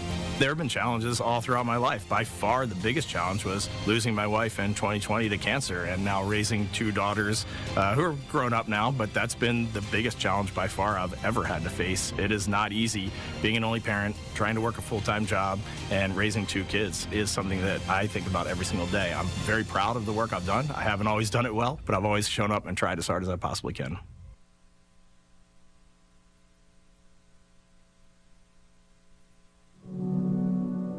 I do wonder what it's going to be like when we are really far from Earth and can see it. The sensation of being so far away from everything that you know. I had that sensation on the space station the first time I got to sit in the cupola for a really long time. So I can only imagine what that's going to be like from 200,000 plus miles away. My name is Victor Glover, and I'm the pilot for NASA's Artemis II mission around the moon. When I was in 4th grade, I was 10 years old, and that's when the Challenger accident happened. And it helped me understand how the general public felt about the astronaut corps. Right, like these are the people that we want to be, and that just gave me an easy thing to strive toward. The biggest fear that I've had to overcome in my life is doubting myself. Going to college when no one in my family had gone to college was a huge risk. I had more confidence in my athletic ability than in my academic abilities. I could play football with those college students that I saw on TV. But my classmates that I saw in the lab and around the University Union, I didn't know if I had what they had. I think. All right, as you see there, we've been watching and really waiting for President Trump to step up to the microphone, which we should see him momentarily. But right now, here we go, Chad. Of those 4 astronauts who are receiving this incredible award from the president. This, of course, happening there at the Johnson Space Center in Houston, Texas. Let's slide away for a quick 2-minute commercial break, and we'll resume our coverage when we return. Stay with us. All right, Chad, we'll be back over here in a second. We're young, just like we are today. We got 2 things going on at one and now time. it is our turn. Let me say it is our turn. appreciate y'all for joining, Chad. Our generation. If you've been here this long, appreciate you for joining. This is a long live stream today. We have families where we can afford to live. All right. Our families, we can afford to live on our own when we graduate and have a life of equality, economic opportunity, and a government where our voices are heard. Because our voice does matter. Our voice and our organizing does matter, and our presence matters. When we stand as young people, we organize, we register to vote, we show up, and we stand together, which shows power. So do not leave this march simply inspired, but leave this march organized. Figure out what you're going to do next and make it happen. Do not let anyone tell you that you are too young to lead, that you are not the person to do it. You can make the difference, and I'm here to tell you that. We are here, we are organized, we are informed, we are ready, and we are not going anywhere. This generation before us marched so that we have the opportunities that they were denied, and now we do the same for our next generation. It is our turn to march so that the generation after us inherits a country that is more equal and more free. So let's hear it for us, let's hear it for them, and let's remember the past.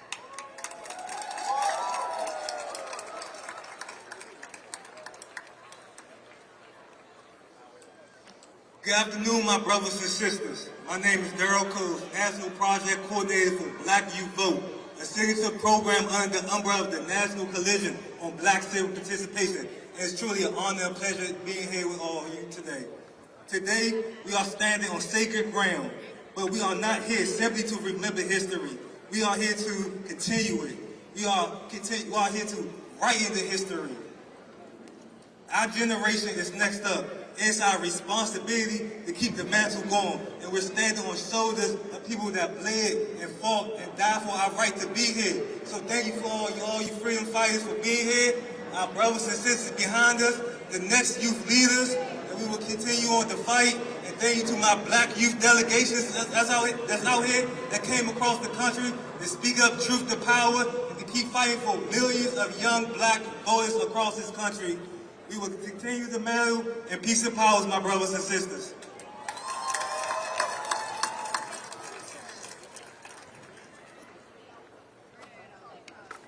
Good evening.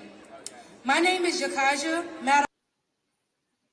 Dealing with his tax dollars. We know that he is doing what he's doing with ICE. Man, Chad, there's a lot going on today. Agents onto the American public with no accountability. And I mean a lot. Is unconstitutional. But impeachment is about what we don't know. Hey, what's up, Aaron Murphy? We can get more Appreciate information by doing this. There's a lot going on today. We don't know the full extent of these crimes. We don't know the names of the officers who killed Lorenzo. because this administration won't release them. We don't know who set the quotas. We don't know the officials who signed off, who covered up, who aided and abetted. Impeachment is how you compel that. Sworn testimony documents its subpoenas. It puts the evidence on the public record and keeps it there. And what comes out will not only be federal. These killings happen in states with laws and with district attorneys elected by the people. Thank goodness Sean Tier is our district attorney.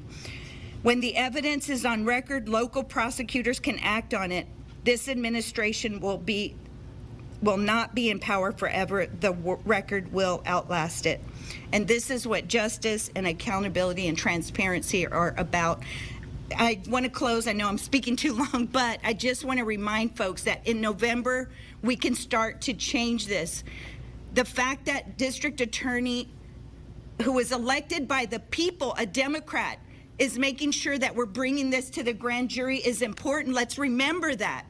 It's other people that are elected that are allowing 50,000 plus people just in July to be detained by ICE. This has got to stop. And if we don't change things in November, it's only going to get worse.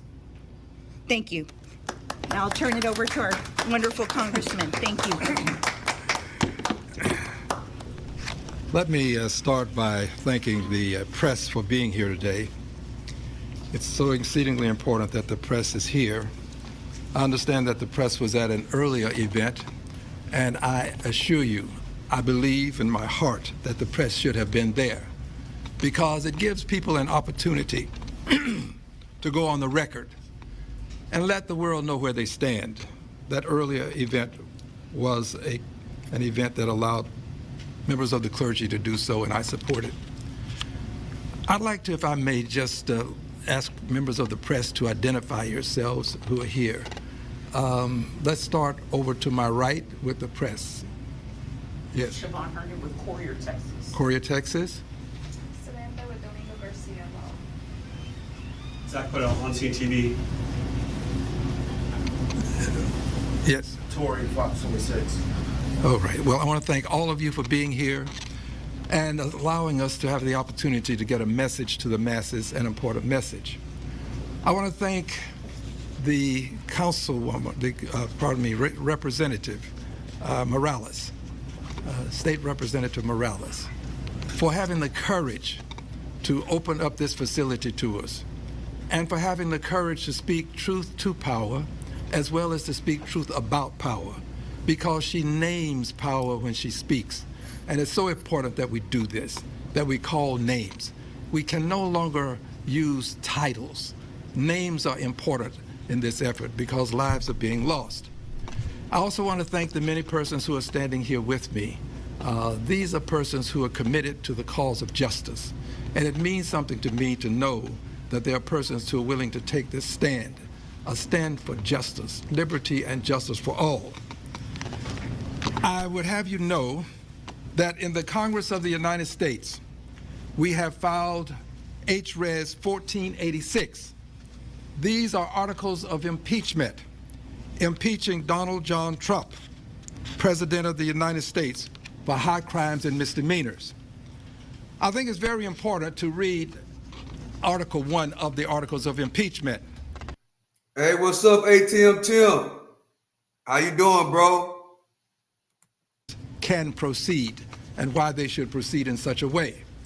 The article reads, "Our country and the lives of the people within it are at risk as President Donald John Trump is a great threat to the United States Democratic Republic, its Constitution and democracy, violating Article 2, Section 1, Clause 8 of the United States Constitution, and its mandate to faithfully execute the office of President of the United States, and to the best of his ability, preserve, protect, and defend the Constitution of the United States, as he is abusing the powers of the presidency by operating United States Immigration and Custom Enforcement, ICE, and Customs and Border Protection, CBP, as vicious, quota-driven, unaccountable, paramilitary forces, transgressing with anonymity and secrecy, assaulting people, committing and covering up unjust. Yeah, everything going lovely, ATM Tim. Renee Good, Alex Preddy, Lorenzo Salgado Araujo, and Johann Sebastian Duran Guerrero, with impunity, acting as judge, jury, prosecutor, and executioner, terrorizing communities, and brazenly and wantonly devolving the United States Democratic Republic into an authoritarian regime where unjustified killings and corrupts by ICE and CBP are normalized. Now for an additional explanation of what we can do.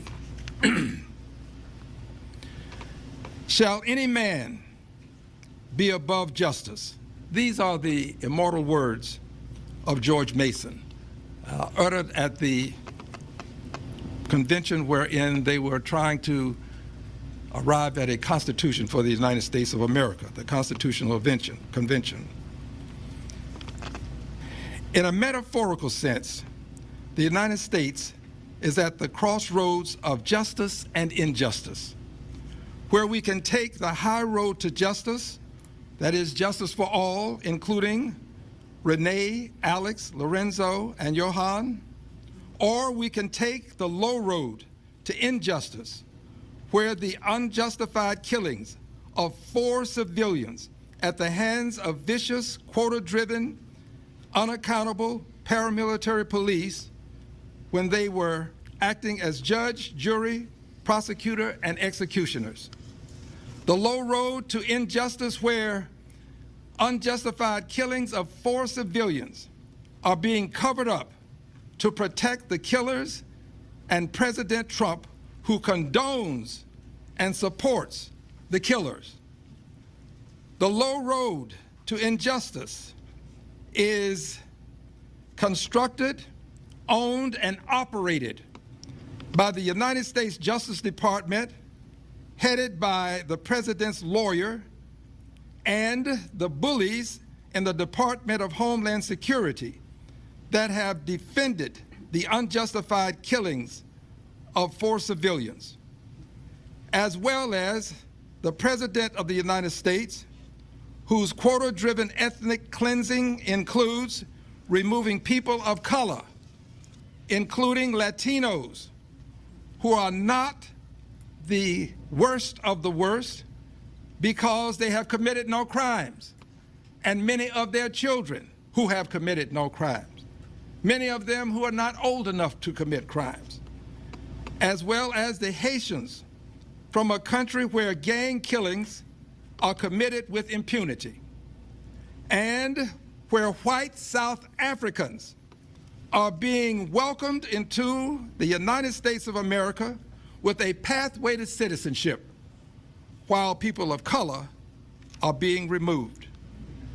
Friends, these crossroads represent a seminal moment in time where the families of the victims that have been killed, deserve justice, where the judiciary can't hand out justice because the United States of America's Justice Department is covering up, that is, hiding evidence from local prosecutors, such that if there is to be a case, it will be a case filed in a federal court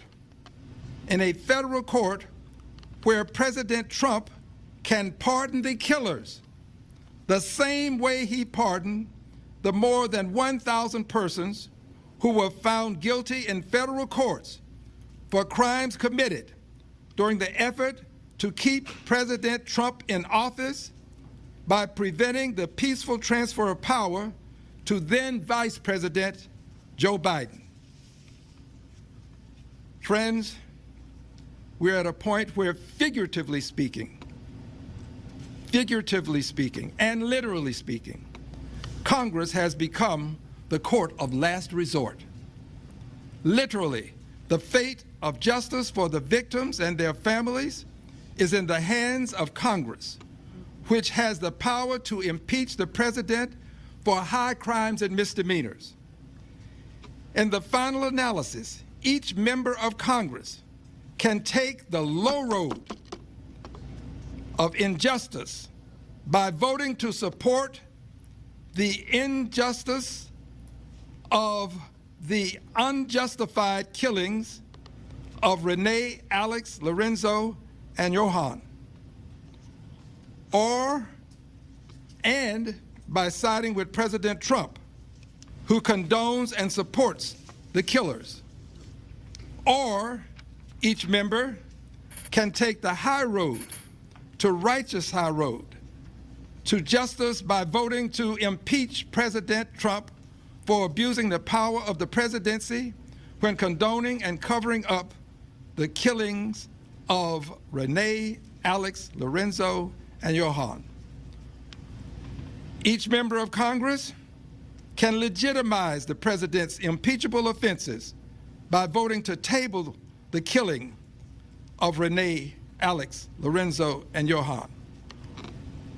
I can't tell you what other members will do, but what I can tell you is that I will stand and vote for justice for the victims and their families. I will do this even if I have to stand alone. I wanted to read these statements to you and close with this. We're at a point in our country where lives are being lost. There are those who will say we should wait until next year when we'll have the House of Representatives and possibly the Senate. But in waiting, additional lives can be lost at the hands of CBP and ICE. If we wait and there's additional bloodshed at the hands of CBP and ICE, it will be on the hands of the president, it will be on the hands of CBP, it will be on the hands of ICE, and it will be on the hands of every congressperson who votes to legitimize what the president and his men are doing by tabling this resolution. There will be an effort to table. Each member of Congress will have a moment of decision. This is where the opportunity to do justice by standing with the families and the victims, or to do an injustice by voting to stand with the president and the killers. It is time for us to put aside trying to preserve our power in Congress, to preserve our opportunity to continue to serve, and to place the people above the politics of the injustice that is occurring, that is being legitimized by our inaction. If Congress does not act, if the people who have said the president has blood on his hands, members of Congress have said this, if people in Congress who have said that this was cold-blooded, and there are members who've said it, if these members who have said these things and many other things condemning the president don't move beyond mere words and take the vote. That's what I was thinking, Chris. To impeach the president of the United States for high crimes and misdemeanors committed by abusing the powers of his office to condone and support the killings of 4 people, none of whom were armed. 4 people, none of whom had charges filed against them. 4 people, 2 of whom we saw die on screens before our very eyes, televised, recorded. 1, we have some evidence by way of video that indicates that he was being pursued unjustly. And another who was killed at or near his home in a vehicle when he was driving away. All 4 of these were unjustified killings. We must have justice for them and their families. I have received information indicating that the local family here in Houston, the family of Lorenzo, has not been contacted by the president. President is in town today. The president could have visited with this family. There was nothing that prevented the president from saying, take me over, let me stop by, have them come to me. There was nothing that prevented the president of the United States of America from having a conversation with the family of a man who lost his life on his way to work. Nothing prevented it. He chose not to come. Further evidence of the fact that he is supporting the killers as opposed to the victims. The president must be impeached.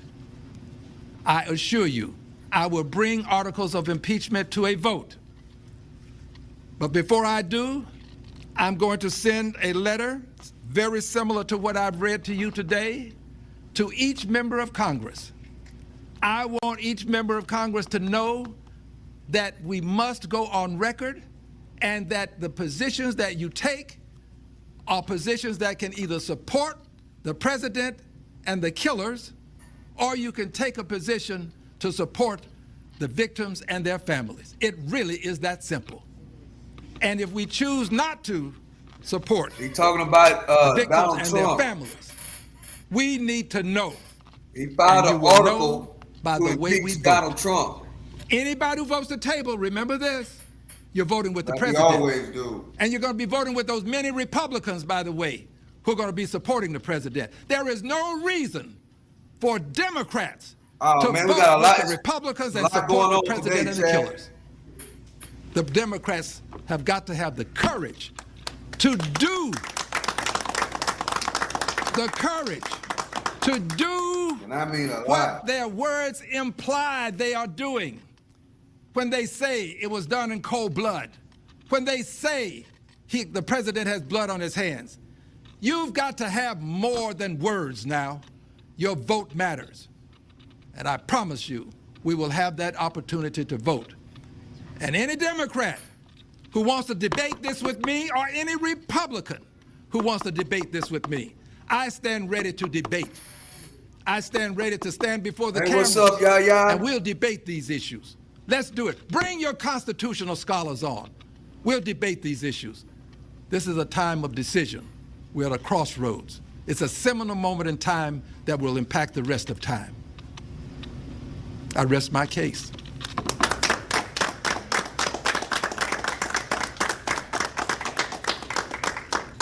And, well, I'll let you introduce the next person. Okay. I was about to introduce the next speaker, but that's not my It's job. a lot going on today, Chad. You probably would do. Okay. And I mean a lot. I want to welcome Johnny Mata from LULAC. Thank you, sir. What an honor to have you here. Can you get over it this way? Okay.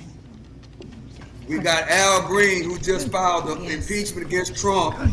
We got Al Sharpton, who is protesting on Today I'm Washington. here as Johnny And Mata, then we got Donald Trump, representing who is myself, at NASA U.S. citizen, for a Space veteran Force. who A lot going on served today. Then we got, in of course, we 1962 got in Germany, Tupac trial. It's a lot going on a today, veteran Chad, on who this have Friday. experienced many tragedies Hope everybody having a great Friday. and We finna stream atrocities for a in, minute, in Chad. America and around the world. We finna stream for a minute. I remember being in Fort Dunk, Kentucky, Whatever platform you own, if you on Kick, Twitch, Rumble, YouTube, make sure you subscribe to the channel and hit that like button. We finna stream for a while. I'm finna stream these events that's happening right now. I'm going to stream the verdict. We on Verdict Watch with that lady who killed her kids and jumped out the building. We're waiting on Donald Trump to give a Medal of Honor to the crew members of Space Force. Shout out to the military. And we also got Keefe D on trial. So we're going to stream this. There's a lot going on this Friday. Hope everybody having a great, amazing Friday. that we have to ask for new directions from the White House to the state houses. I prayed, and I prayed many nights that God will give the president common sense and those that follow him. Because when we were born, we were raised to love, not to hate. And we believed in the United States of America, land of the free. But that is not the case today. I didn't have second thoughts to come and stand with these brave people, especially the Congressman Al Green, our state rep Morales and others. I knew her father and her grandfather and grandmother because I was raised in this neighborhood. But I will tell you, we can no longer sit idle because democracy is at stake. Yep. Think about this. I remember seeing a young lady and her mother in the hospital being taken by ICE like a Gestapo tactic. Yeah. That is not America, and it shouldn't exist. I look at all the children that have seen their fathers killed and the adults that are still have pain. But let's look at the number of children that are in detention. Detention that are benefiting the wealthy, not the state or anybody else. Yeah. So it's time. And I want the councilman and the people here, they don't stand by themselves. This room should be overflowing with people. But maybe after this news conference, America will wake up that this is not the American that we voted for, the American that we went to serve in the military for, and the military that in the country that has lost so many lives because of an atrocious immigration policy that doesn't reflect America. That's right. And for a lot of us that been through the trenches, I didn't serve in Vietnam, I didn't serve in war. But I was in Germany when one time a British man asked me, "Where are you from?" I said, "America." And he looked at me with disdain. And our allies are looking at us, and the world is looking at us with that kind of look. What happened to the land of the free? Well, there's opportunity right now to change that. And I'm here to support the congressman for his bravery.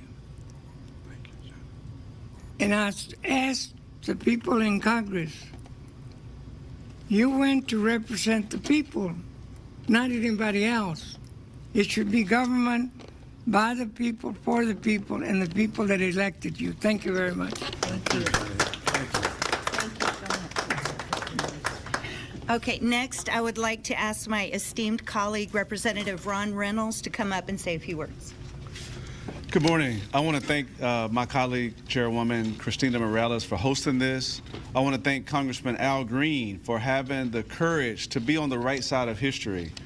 Today is a historic day where we celebrate over 60 years since the March on Washington on this very day.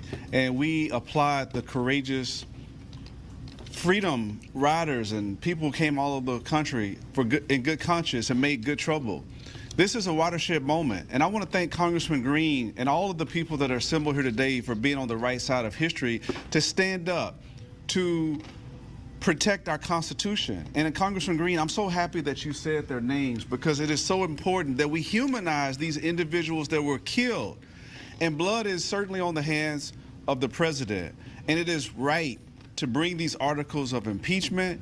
And I stand in solidarity with Congressman Green, calling on the conscience of the Congress to speak truth to power and not table these articles of impeachment. We're going to be watching. We're going to be looking. Don't cower.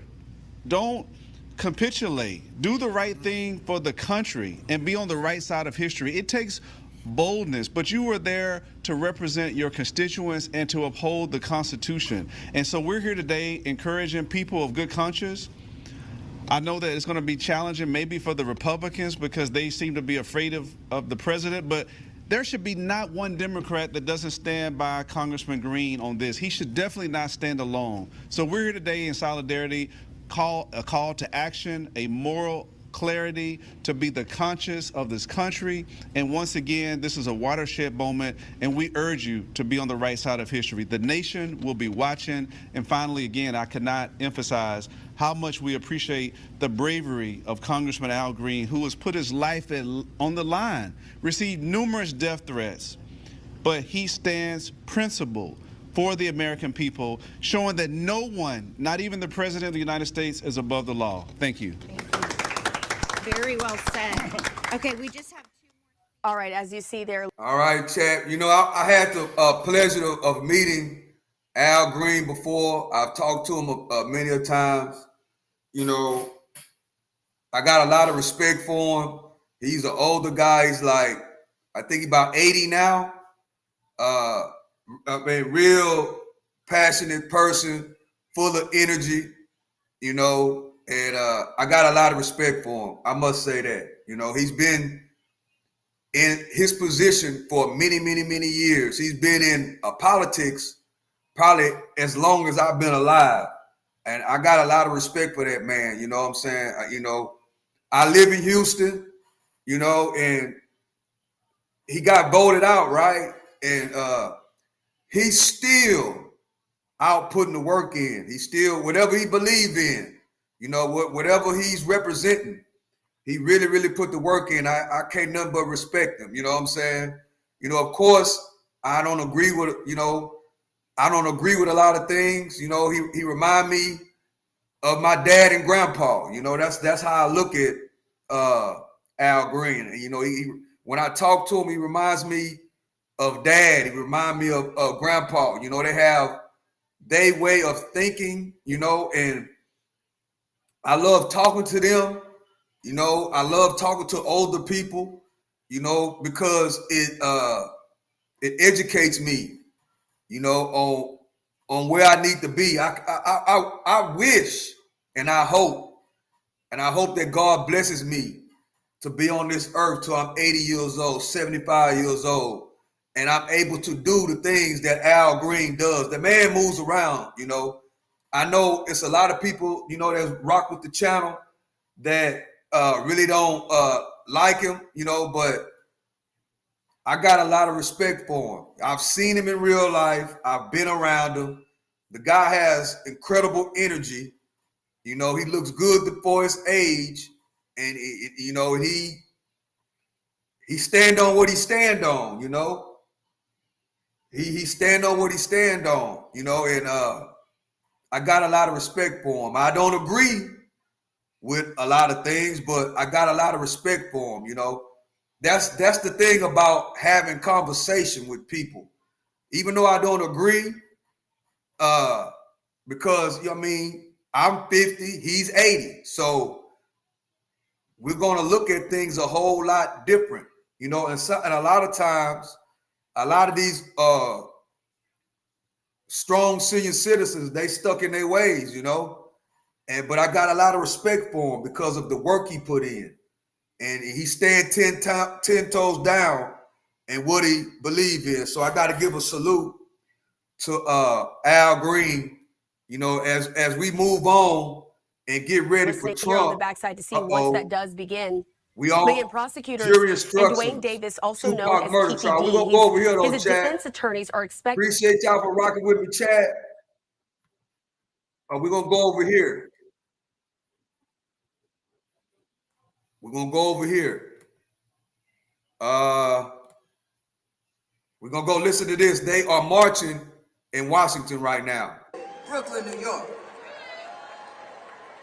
It is an honor to be here with you all today at the Lincoln Memorial as we honor the 63rd anniversary of the March on Washington. I am joined by the august body of CBC members you see surrounding me today. And we'd like to thank the Reverend Al Sharpton and the National Action Network, as well as Martin Luther King III, Andrea Waters King, and the Drum Major Institute for carrying forward this tremendous legacy.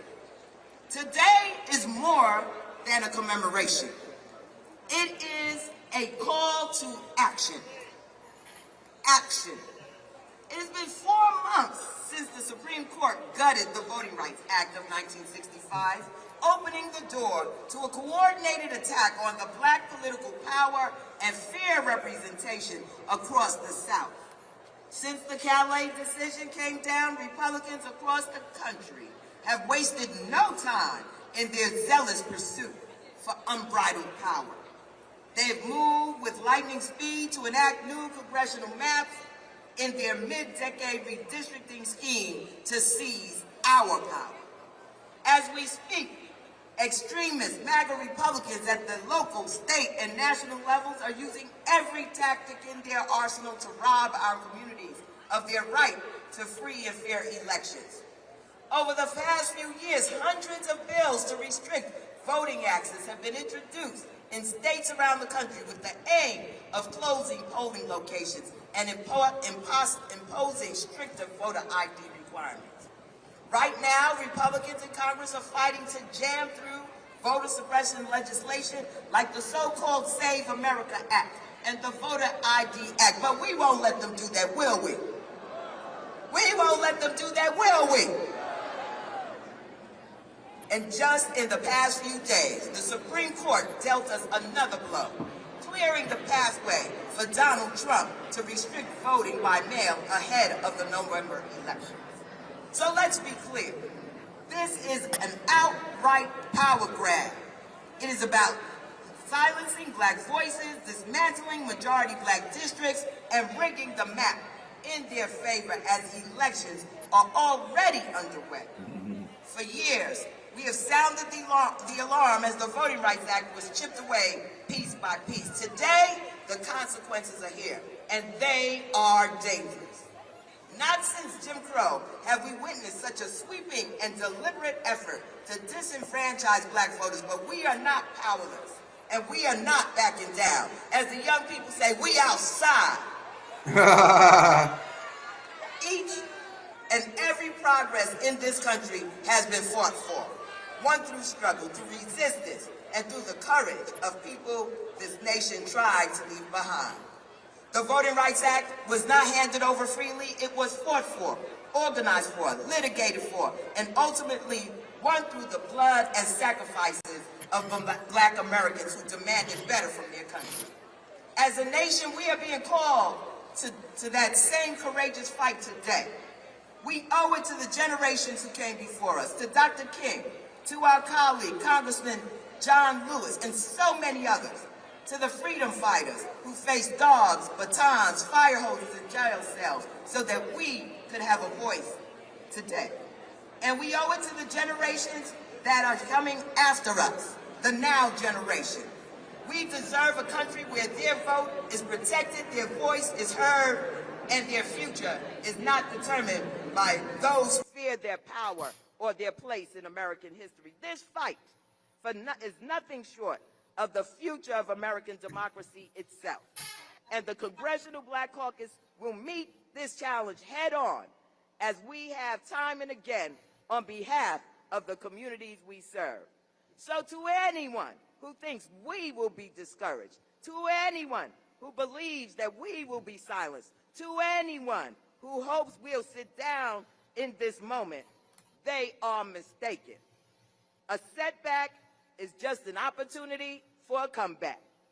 And we have no intention of allowing MAGA Republicans to drag us backwards. So when November comes, and in some states, early vote is already beginning, ballots are coming in the mail, we will show up in numbers too big to ignore, too powerful to suppress. Because our history has taught us that progress is never given. It is fought for and won. We gonna win, y'all. Are we gonna win, y'all? Yeah. Are we gonna win, y'all? Yeah. That is the legacy that we've inherited. And that is the legacy we intend to protect. We are still here. We are still fighting. And together, we will win. So to everyone out here today, let us gear up. Let us get ourselves together. Let's do the work and let's win. God bless you and God keep you in the days ahead.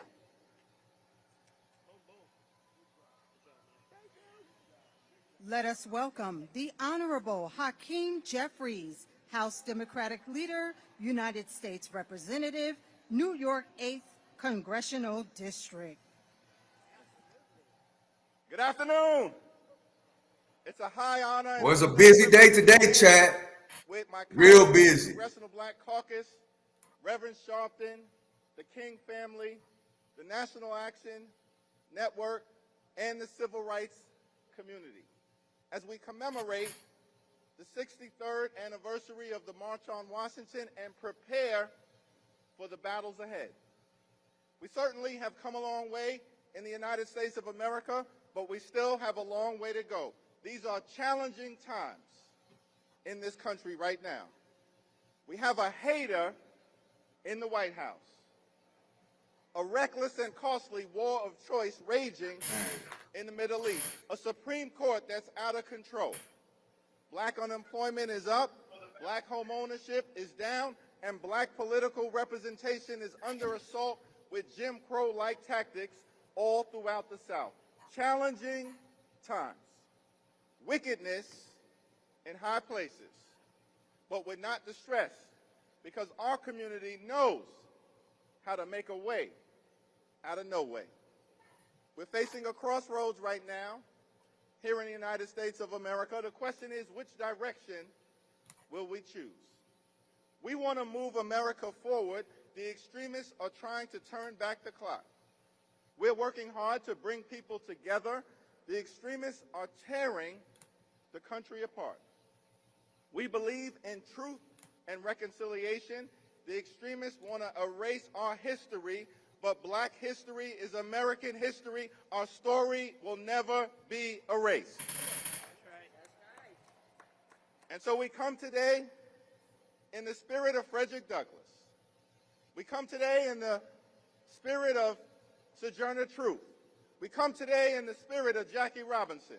We come today in the spirit of Rosa Parks. We come today in the spirit of Martin Luther King Jr. We come today in the spirit of Muhammad Ali. We come today in the spirit of Fannie Lou Hamer. We come today in the spirit of Adam Clayton Powell Jr. We come today in the spirit of Shirley Chisholm, and we come today in the spirit of the great John Lewis, because it's time for us to get into some good trouble.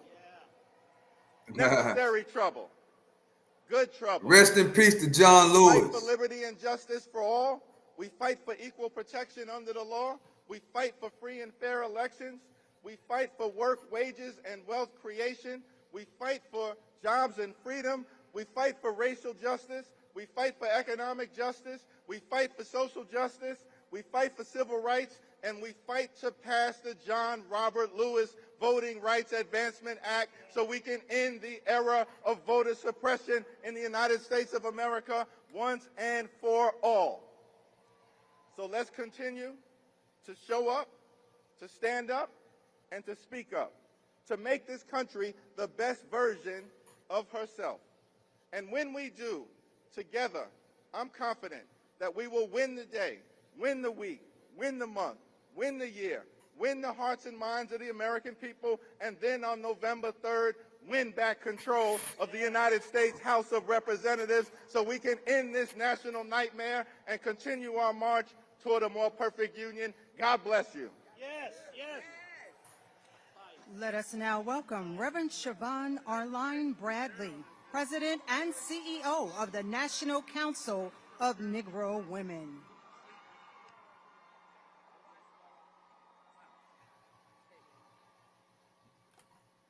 What's up, chat? What's up, chat? Appreciate y'all for coming through. DC. I stand before you today as the proud president and CEO of the National Council of Negro Women, founded by none other than Dr. Mary McLeod Bethune. Standing before you in the spirit of the iconic Dorothy Irene Height, who 63 years ago today stood on these steps in this proud moment in American history. Now, the only woman's voice that day was the melodic voice of Mahalia Jackson. But although Dorothy didn't have a microphone on stage, she built a movement in the streets. A movement of black women who still stand and understand this assignment. The assignment fostered by Bethune's boldness, Dorothy's dedication, and Rosa's resistance. That NCNW is still here. Black women, we are still here. And now we've got the microphone, because the work is not finished yet. My brothers and sisters, we find ourselves once again having to defend the most fundamental right of our country. And for this, we've gathered on this sacred ground where our ancestors called us to continue. Now, Dr. Height understood something that we understand today, that a march cannot be the end of a movement. So the simple question we have for you today is, after the march, then what? After the speeches, then what? After the signs come down and we leave D.C., what are we going to do? Well, I can tell you what black women are going to do. We're going to organize. We're going to mobilize. We're going to educate. We're going to activate. We're going to demonstrate. And most of all, we're going to agitate this country. And I'm proud to announce this. With the partnership of the Black Women's Leadership Collective, we are going to register 1 million new black voters by 2028 to get ready for both elections. And we will do this through Power Up, Ready to Vote, because protecting democracy requires more than just telling somebody to go vote. We'll be preparing you for your precincts, making sure that every black voter knows where to vote, what time to vote, and how to vote. We're going to work to overperform at the polls, where every eligible high school senior, every first-time voter on a college campus or in community knows where to go. And we're going to knock on doors in every district where families live, worship, and play until we can't knock anymore. And when somebody tries to suppress you, when someone tries to intimidate or confuse you, we will stand in the face of our enemy to say, no weapon formed against this movement shall ever prosper. And as I close, don't confuse progress with permanence. You see, rights that have been fought for can be weakened. Protections that have been won have already been taken away. But my brothers and sisters, we are that generation that the ancestors dreamed of, that generation that benefited from the backs of those through chattel slavery. We are that generation with young people behind us ready to step up and show out. So when the history asks a question, what did we do when voting rights were threatened? What did we do when they attempted to stop us? Let the record reflect. Black women stood up. Black brothers showed up. And black people powered up. Now let the record reflect that we, the people, are standing one nation under God, with liberty and justice for all. We've got justice on our side. But most importantly, my brothers and sisters, we've got God on our side. So when they pipe up, pipe back and tell them, we're ready to go to work. Let us now welcome the Honorable Abigail D. Spanberger, Governor of the Commonwealth of Virginia.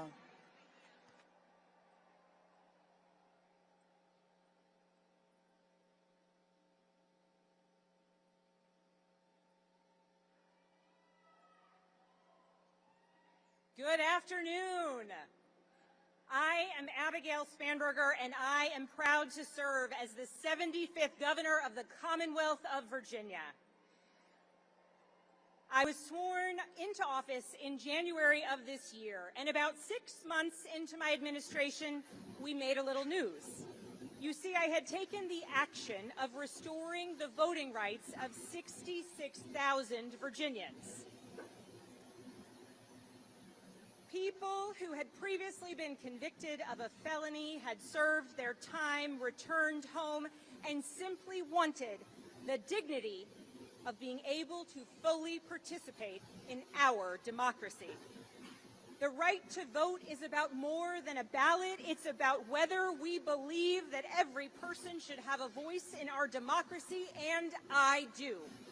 It's about whether we believe our fellow citizens deserve the dignity of being heard, and I do. It's about whether we believe that we can create change when we unite. All right, here we go, Chad.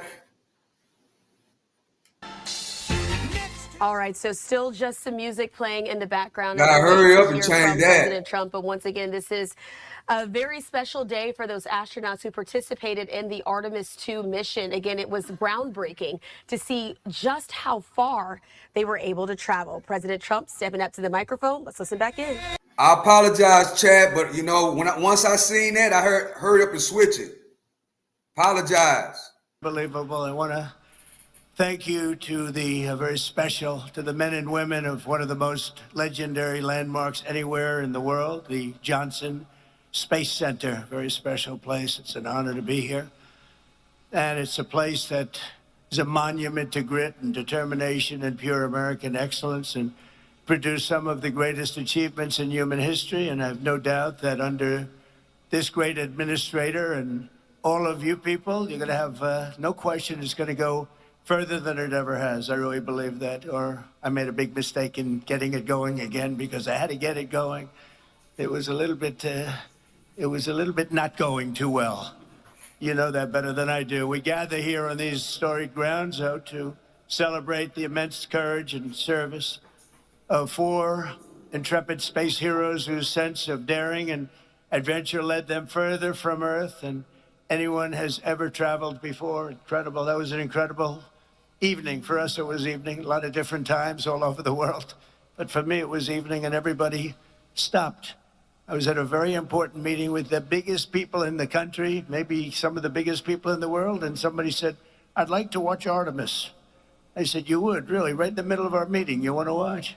And we actually had a television pulled up, and everybody was spellbound. Somehow, maybe it's Jared, but somehow that just caught the imagination, and we watched every minute of it. In fact, the meeting was a disaster because after that was over, they were so excited, nobody did anything. So it was a total waste of time, but what can I tell you?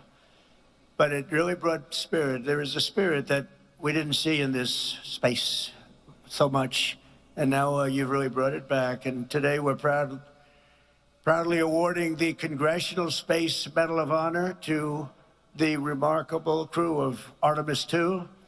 Please join me in congratulating Commander Reed Weissman, Pilot Victor Glover, Mission Specialist Christina Cook, and Mission Specialist Jeremy Hansen. Great people. Thank you. Congratulations.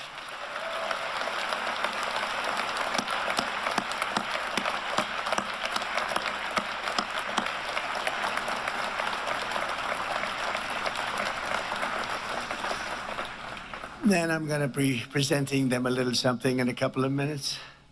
But these astronauts did not do it alone. I want to salute all of the engineers and scientists, launch and landing specialists, everyone at NASA who helped make this mission a great success. I had an uncle who was a great scientist, a great man. He was at MIT for 41 years, Dr. John Trump, and he loved space. He used to tell me about space. He would throw in the word nuclear every once in a while, but he loves space. So I guess we have genetically, I believe in that stuff. I love it. I find it so interesting, so amazing. It's very special. Thanks to also Associate Administrator, Chief Engineer Amit Shathriya, and that's Artemis II Lead Flight Director Jeff Radigan, Artemis II Landing and Recovery Director Lily Villarreal, and thanks as well to friends of NASA. We have Senator Ted Cruz. Where's Ted? Are you here, Ted? Look at this guy. He's a good man. Stand up, Ted. He is a good man. We've had good moments and bad moments together. And I will tell you, he's good and he's smart and he loves what he's doing right here. This is something special, right, Ted? Also, another great warrior and friend of mine, Brian Babin, representative, congressman, does a fantastic job. Thank you, Brian. And Jake Elzy. Jake, thank you. What a group we have here, huh? Lieutenant Governor, a friend of mine. I mean, I shouldn't get political, so I won't, but I will tell you, from 2015, everyone thinks I ran in 20, I actually announced in 2015, Lieutenant Governor Dan Patrick called up. He said, I want to be the chairman of your campaign in Texas, and you've never left, right? And we won it in record votes. Nobody came close. And I just want to thank you for that. You were a fantastic chairman. We didn't even have to speak too much. It was sort of good. And that's what we have to do in a little while in the election coming up. So important. Texas Controller Don Huffines. Congratulations, Don. That was a great win you had. Congratulations. We watched that very closely. Great job. And of course, we're honored to be joined by amazing members of the NASA Astronaut Corps, past and present. They are amazing indeed, and thank you for all you do and risking your lives to advance our voyage into the heavens. It's where you go to the heavens. And I understand this weekend that NASA has a very big launch coming up, the Roman Space Telescope. I was asking Jared, is that a big one? He said, it's really big. So I hope everyone that's watching, look at all the media back there, all the press. I hope you're going to inform people because this is going to be a very big deal. It's hundreds of times more powerful than Hubble, and it will help unlock the secrets of the universe. So to everyone involved here at NASA, good luck this weekend. It's a big deal. And I was given a little briefing. I said, I want to know about this if it's so big. And it really is something hundreds of times more powerful than Hubble. That's all you have to know. From the very beginning, America has always been a frontier nation, and space is the highest of all the frontiers. Our manifest destiny is to explore and settle this great unknown, carry forward the light of American liberty into the stars.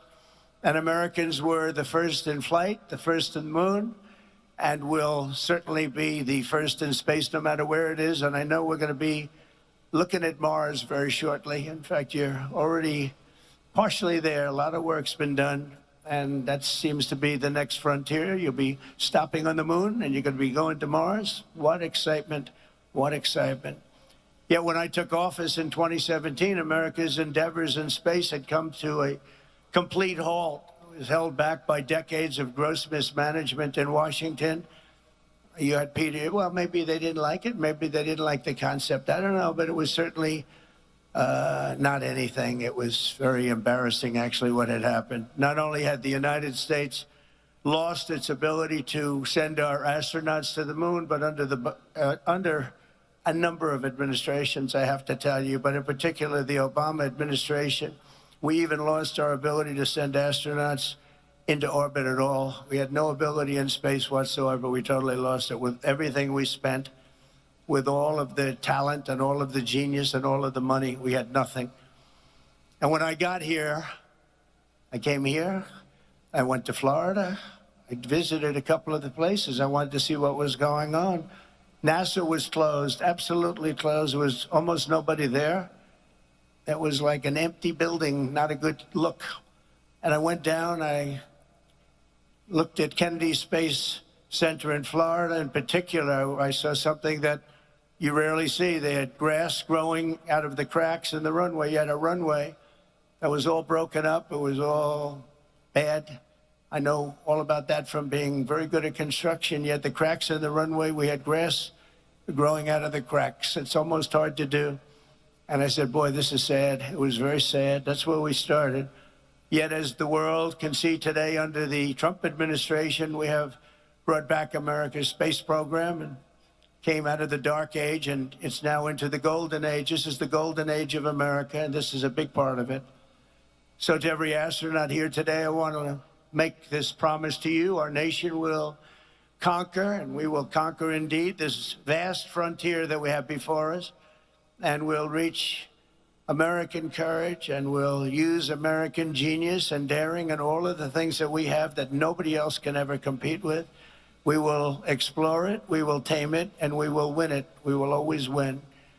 In 2016, the United States of America and our government The private sector launched just 22 rockets into orbit combined. So we did 22. And last year we conducted nearly 200 orbital launches, and that number will continue to grow very, very rapidly. As you probably know, you know every one of them that's getting ready. There are a lot of them. By embracing competition in the private sector, we freed up NASA to focus on what it does best, leading the cutting edge of exploration and human space flight. In my first term, I signed the orders creating the Artemis program and officially directed NASA to return American astronauts to the moon and then push onward to Mars. And that's exactly what we're doing. And we had a little interlude of 4 years, but somehow it was limping along. It was okay. It was limping along. And now I'm back. And we're doing more than limping. We don't limp. 8 years later, these dreams are really coming through at a level that nobody ever imagined. Nobody imagined what is happening now. And even more importantly, what space has done for our military in terms of offensive and defensive capability is incredible. Don't forget, I was the one that gave you Space Force, and we had no Space Force. And when people heard about it, they thought we were kidding. If they thought it was like comic book stuff, it wasn't at all. It's turning out to be one of our most important branches. It'll be and only getting more important with time. And we were number 3 in space at the time I did that, and now we're leading by a tremendous amount. We made some very good original initial hires. We put some people in charge that were really outstanding, and they did it right from the beginning. On July 4th of this year, I presented a veteran of the last mission to the moon, Apollo 17 astronaut Jack Schmitt, with a very special American flag that flew over the United States Capitol on our nation's 250th birthday. Very, very special flag. And it's here today, right next to me, and Jack is here also. Where's Jack? Where's Jack? Number 1, where's Jack? And number 2, where's the flag? Anybody letting me know? Jack, you look good. I know the flag looks good. Where's the flag? Oh, it's over there. It's hidden behind a lot of rockets. Thank you, Jack. Very good. I was wondering, I'm saying, am I supposed to be introducing a flag that I can't see? It's invisible. Great job, by the way. Great guy. He's still a good-looking guy. You were always a good-looking guy. Now, I think you're better with the white hair, if you want to know the truth.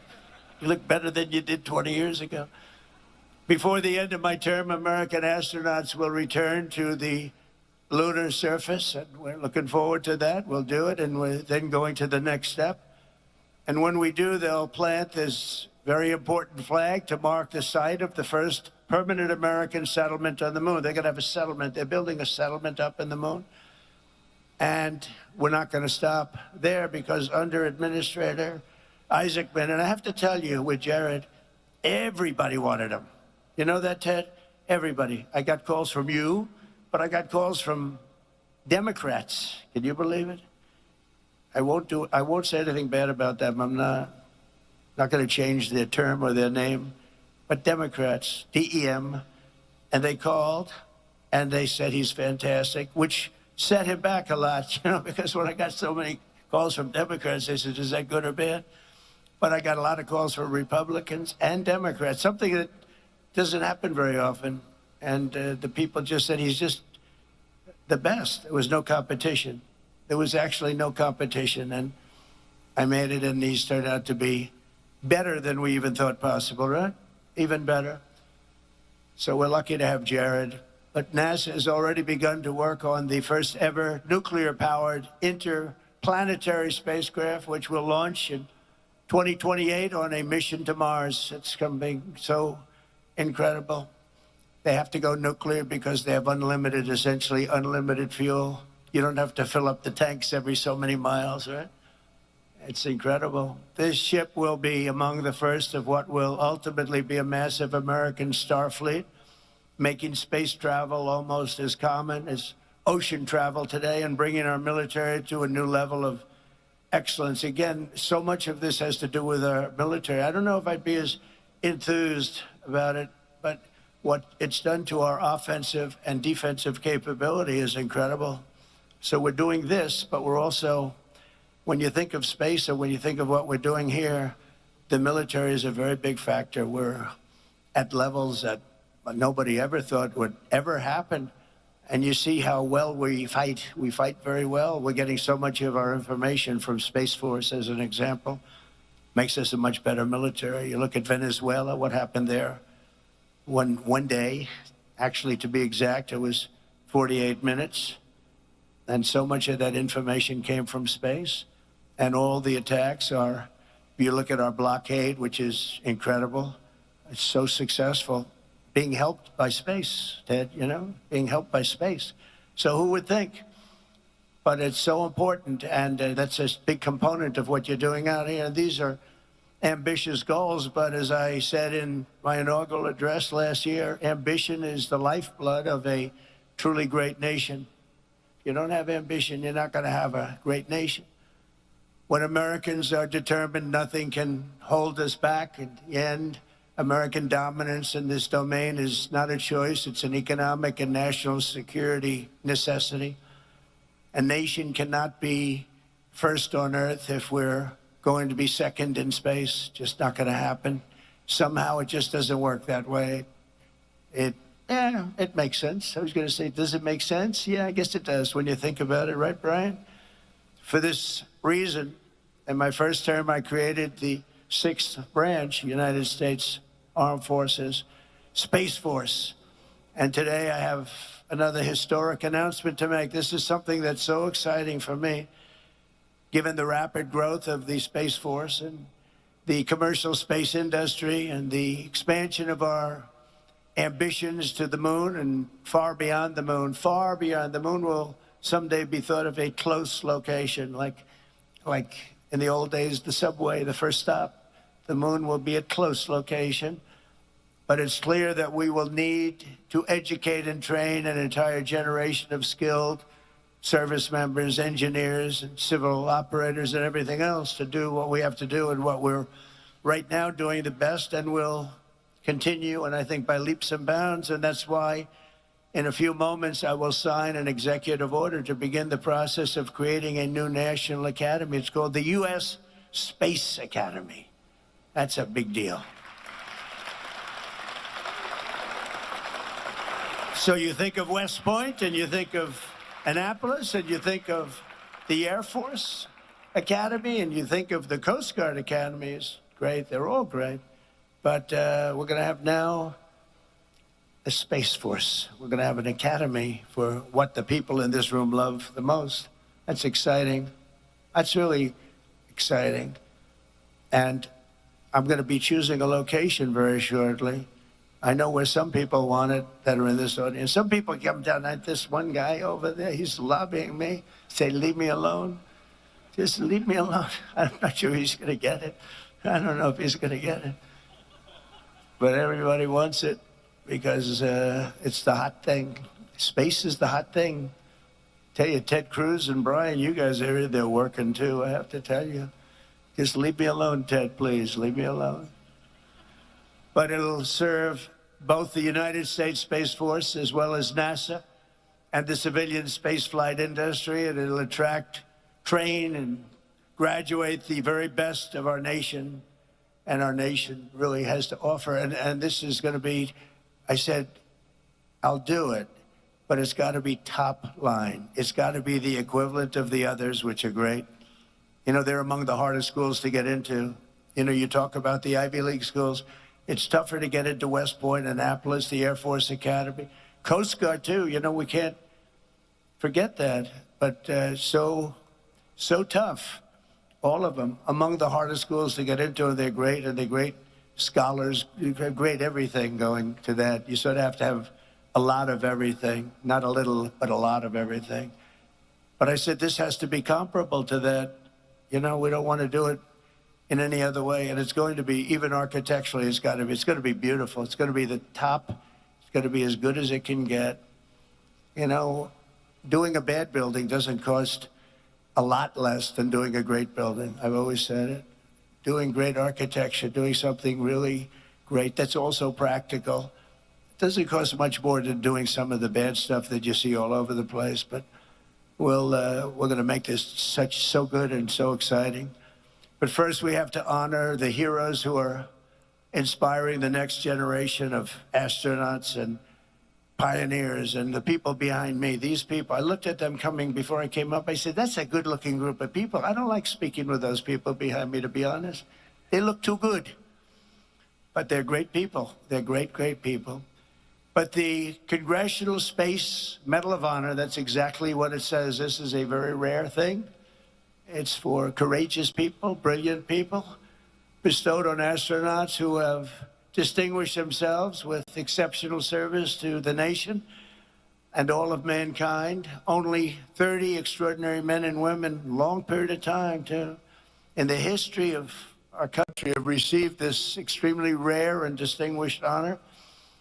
Real legends like Neil Armstrong, John Glenn, Alan Shepard, and the immortal heroes of Apollo 1. Today we add 4 new names to this elite roster of fearless explorers. That's really what they are when you think of it, fearless explorers that are very smart. The crew of Artemis II blasted off from Kennedy, NASA's great space center last April and flew more than 250,000 miles from Earth in, very interestingly, our 250th anniversary year. Only Jared could have thought of that, I assume. I hope that wasn't just by luck. I hope they, but it's pretty good. They actually went far beyond what would be the normal target, the furthest anybody's ever been in space. They crossed behind the dark side of the moon and glimpsed sights never seen before, never seen by human eyes, and returned to Earth at 30 times the speed of sound and splashed down in the Pacific Ocean, completing the flawless mission. It was absolutely flawless. Artemis II was led by a Navy veteran, a pilot, a father, and a great patriot, Commander Reed Wiseman. With unfailing strength and calm, Reed led the crew through every phase of the flight and their safe return to Earth. He was a great leader, respected by everybody, As many people will remember, during the mission, the crew named a previously unnamed lunar crater in loving memory of Reed's wonderful wife, who we lost to cancer. So they call it the Carroll Crater. So that's making Reed a little weepy right now, because I heard she was an incredible woman. Will never be forgotten now. She'll never be forgotten. We honor her. And truly, the memory is all about the moon. That's a great one. I wish they'd name something like that after me, Reed, but I don't know. I'll have to get the governor's approval. I like that. That's beautiful.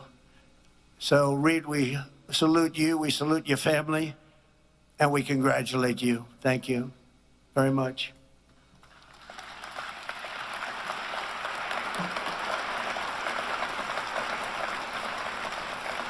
And today we also honor a distinguished naval aviator with an outstanding record as a test pilot. He served in 24 combat missions for our country before taking on the most dangerous mission of all, Pilot Victor Glover. Victor led guidance, navigation, and control operations with perfect skill and absolute total precision. And you have to have great precision or things will not go well. And he did it with the heart and the faith that brought out the best in this incredible team before the spacecraft passed behind the moon and lost communication. And they did. I was watching. There was absolutely none. I said, what's going on? But they lost total communication with Earth for a fairly extended period of time.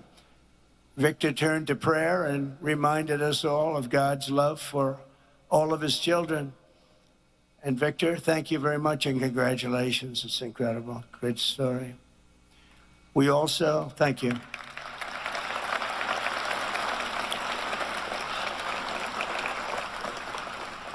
We also recognize mission specialist Christina Cook, who before this flight had already set a world record for the longest continuous flight ever by a woman in space.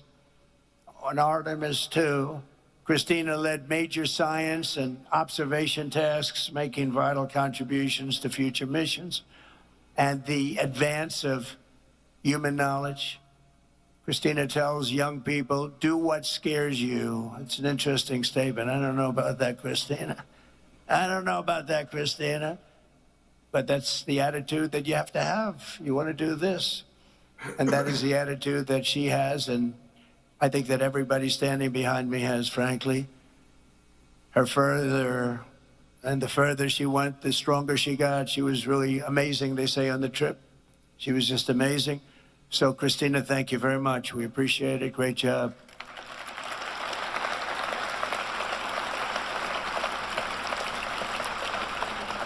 And finally, we honor a master of science and physics, a fighter pilot, a great one, and a beloved member of the astronaut team, mission specialist, Jeremy Hansen. On Artemis II, Jeremy became the first non-American in history to travel beyond low Earth orbit. He documented lunar terrain while contributing enormously to space science and physics research. And along with Christina, he helped the crew stay healthy and develop standards and best practices. Jeremy, thank you very much. Great job. Great job.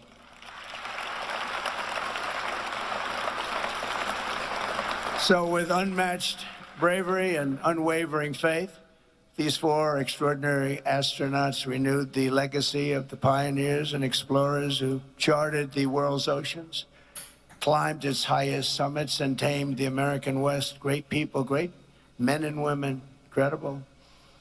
That spirit is written into the soul of our nation, and in the daring deeds of these heroes, we're reminded that for America, no aim is too high, no journey is too far, no challenge is too tough. In this country, we're limited only by the size of our aspirations and the scale of our dreams. We have the American dream, and the American dream is back. I think the American dream is back, stronger than ever before. We're doing great. This country is doing great right now. Never did anything like it. 81 stock market highs in 1.5 years. Never been anything like it, including they broke it again yesterday for the 81st time. And $19.2 trillion is being invested in our country from outside countries and interests and people. And we've never seen it. That's why I call it the golden age. It's an exciting time. Tomorrow's going to be very exciting. And today, thanks to the crew of Artemis II, those dreams are closer than ever before. And we're on the cusp of an adventure and something that's so special that people have really not imagined anything. It's really, civilization is into the stars. The stars are up there and they're beautiful, and you're right next to them. You have the courage to be right next to them. Few people do, but you're leading the way. It's great, great bravery. I want to thank again Reed, Victor, Christina, and Jeremy, very special people. And now I will sign the executive order creating the U.S. Space Academy, and then we will do the honors. Thank you very much, everybody. Great honor. All right. What's up next? Appreciate y'all for joining chat. Trump was up there, typical Trump. Oh, okay, he's signing something. Okay. Gotta pick a good one. Pick a good pen. This is not the auto pen. That's not the auto pen, chat.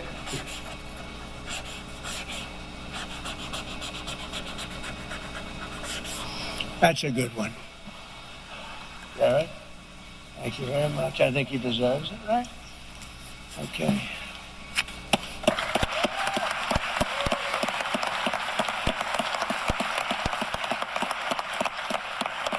Thank you, Travis. Thank you very much. You'll take that. Take these around. We'll give them out to some of the people. We'll do that. We'll go over here.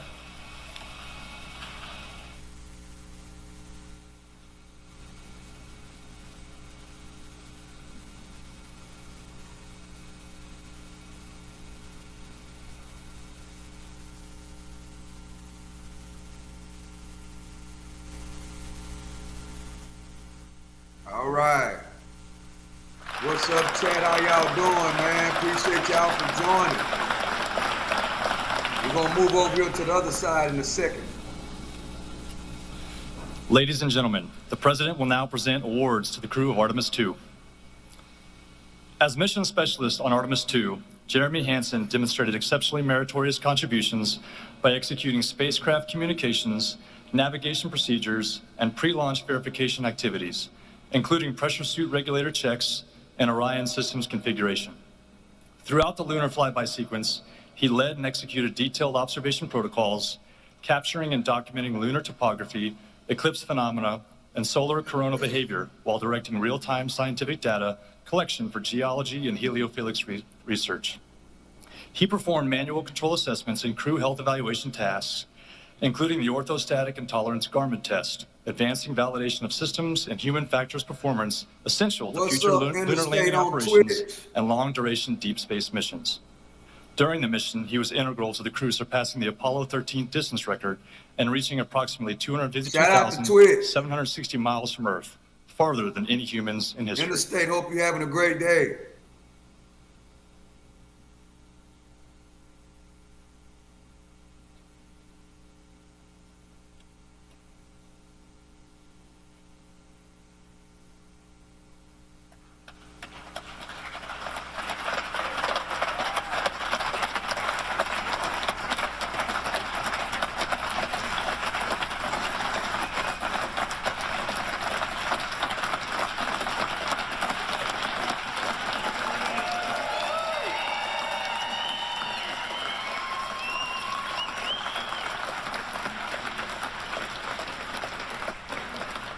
As mission specialist on Artemis II, Christina Cook demonstrated exceptionally meritorious service by leading major science and observation tasks during the mission's 7-hour lunar flyby, capturing and documenting impact craters, lava flows, surface fractures, and eclipse phenomena that significantly expanded understanding of lunar geology and solar corona behavior. She configured and oversaw Orion's cabin for flyby operations, including sensor alignment and systems readiness, and executed target Earth-Moon imaging sequences conducted from Orion's optical windows and solar array cameras. Her execution of in-orbit procedures, including participation in the orthostatic and tolerance Garmin test, evaluating human physiological response during return to Earth's gravity, produced critical data that advanced crew health standards on future deep space missions. During the mission, she was integral to the crew surpassing the Apollo 13 distance record and reaching approximately 252,760 miles from Earth, farther than any humans in history.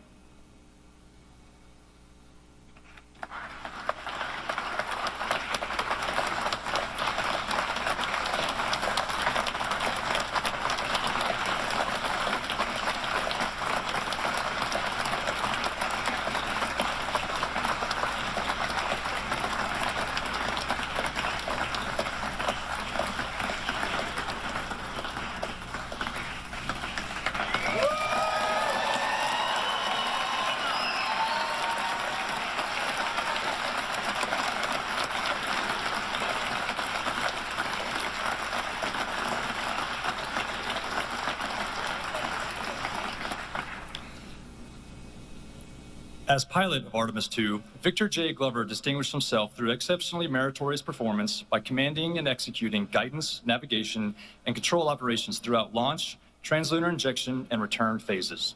He led manual control evaluations during Orion's return trajectory operations, validating spacecraft control modes and confirming the spacecraft's piloting characteristics for future missions. He maintained precise control of spacecraft attitude during lunar observation periods, enabling the crew to capture essential scientific imagery and meet mission-critical documentation objectives. His professional skill was further demonstrated during trajectory correction maneuvers and during final atmospheric entry and splashdown, ensuring the mission's safe completion and advancing deep space operational readiness for upcoming Artemis expeditions. During the mission, he was integral to the crew surpassing the Apollo 13 distance record and reaching approximately 252,760 miles from Earth, farther than any humans in history.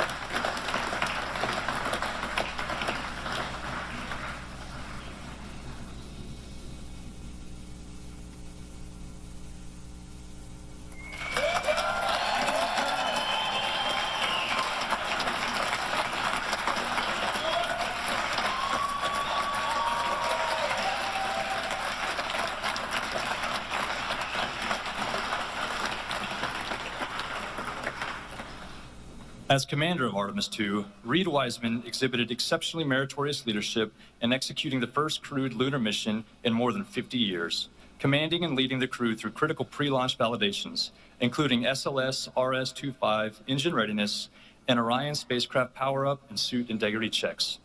During the mission, he commanded Orion's outbound trajectory, the successful lunar flyby, and detailed geologic observation operations, ensuring the spacecraft remained on the precise course required for the crew to surpass the Apollo 13 distance record and reach a maximum of approximately 252,760 miles from Earth, farther than any humans in history. Under his command, the crew executed return trajectory correction burns, manual control evaluations, and system verification procedures that culminated in a flawless splashdown and safe recovery, advancing the nation's readiness for future lunar surface missions.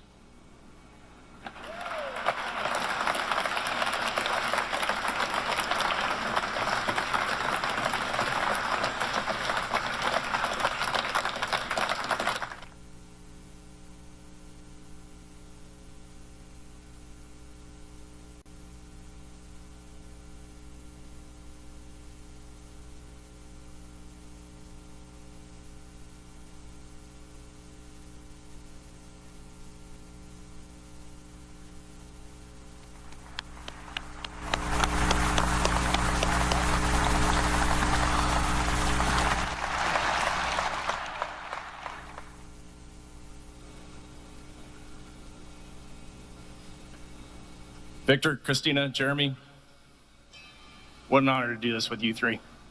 Mr. President, it means a lot that you are here at the Johnson Space Center. It underscores the important work that is going on here in Mission Control in furthering human exploration, the home of our astronauts, the home of flight operations, and Mission Control. Thank you for coming here today.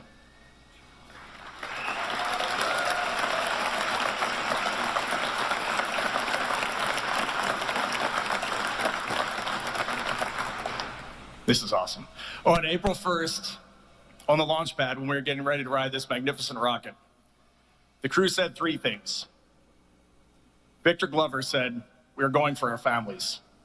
Many of you are here today. Thank you so much for supporting us.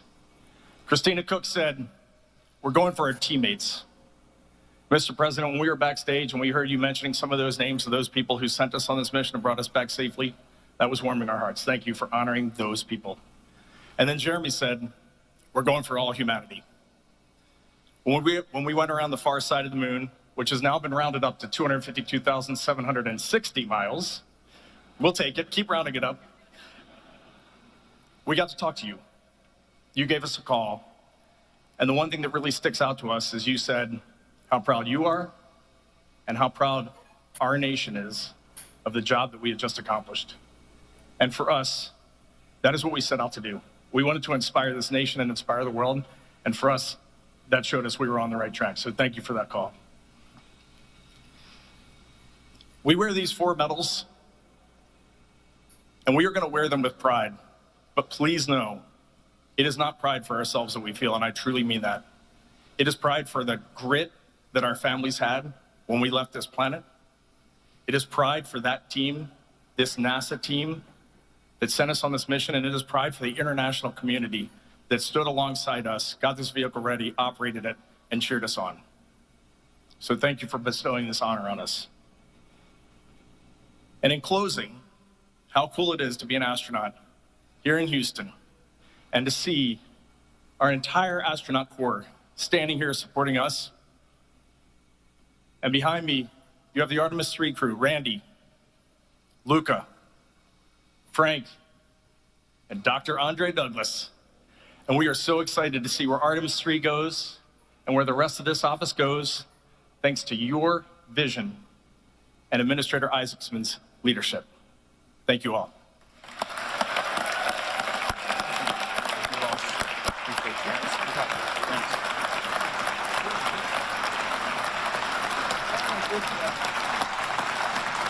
I'm going to hand it over to our esteemed pilot, Victor Glover. So, Mr. President, when we were in your office and you were so gracious to us, lavishing us with gifts and so much of your time, we had mentioned getting you one of these blue flight jackets. And so here we have your jacket today And you'll notice the NASA, we affectionately call this the NASA meatball. But on the sleeve, you'll see the team that we are a part of in the astronaut office, and that is the Flight Operations Directorate. There's a lot of neat symbology on that patch, and I can explain it to you, or some of the team can later. Underneath that, you have the Artemis II mission patch, which we told you a little bit about, and then you've got 45 and 47 patches, which represent that vision that Reed was talking about earlier. And so we are people of our word, and it is great to be able to give this to you in front of everyone. Thank you, sir. Thank you.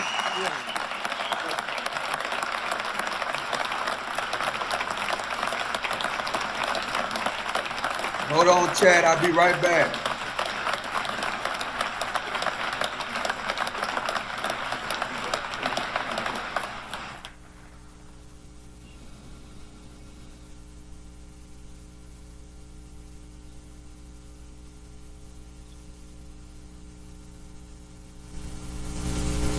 Thank you, everybody.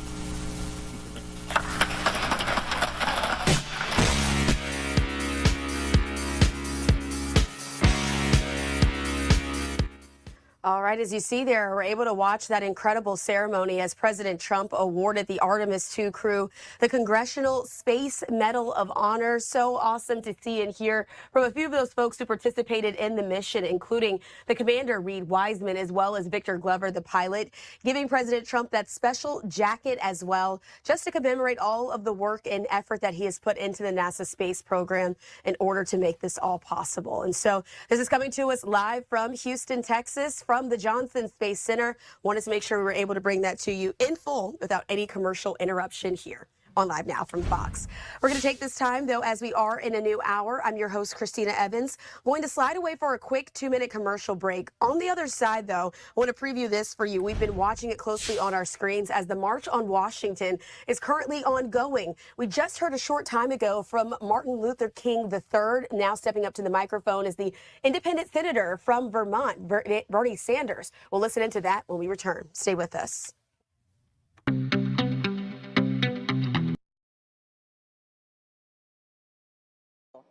We're not just going to vote in the upcoming midterms. We are going to vote year-round. We are going to make sure that we get our votes out. Thurgood Marshall said that this is our democracy. Make it, protect it, pass it on. Thank you.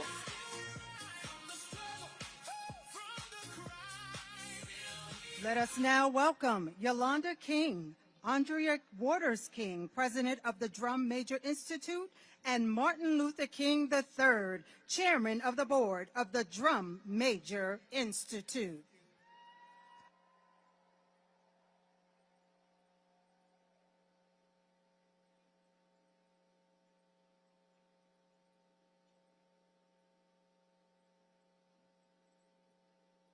I'm back, Chad. This is Dr. Martin Luther King's family. 63 years ago, hundreds of thousands of people came to this place because they believed America would be better than America was.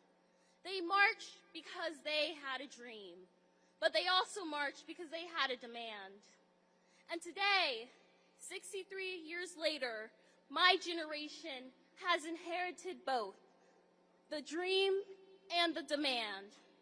So today, I have 3 words for my generation. Get ready, get set, and let's go. Because this is our leg of the race. This weekend, I will be moving into my college dorm. Most of my friends I grew up with, the people I went to school with, laughed with, studied with, stressed over exams with, have already moved into college campuses and started this new chapter of their lives.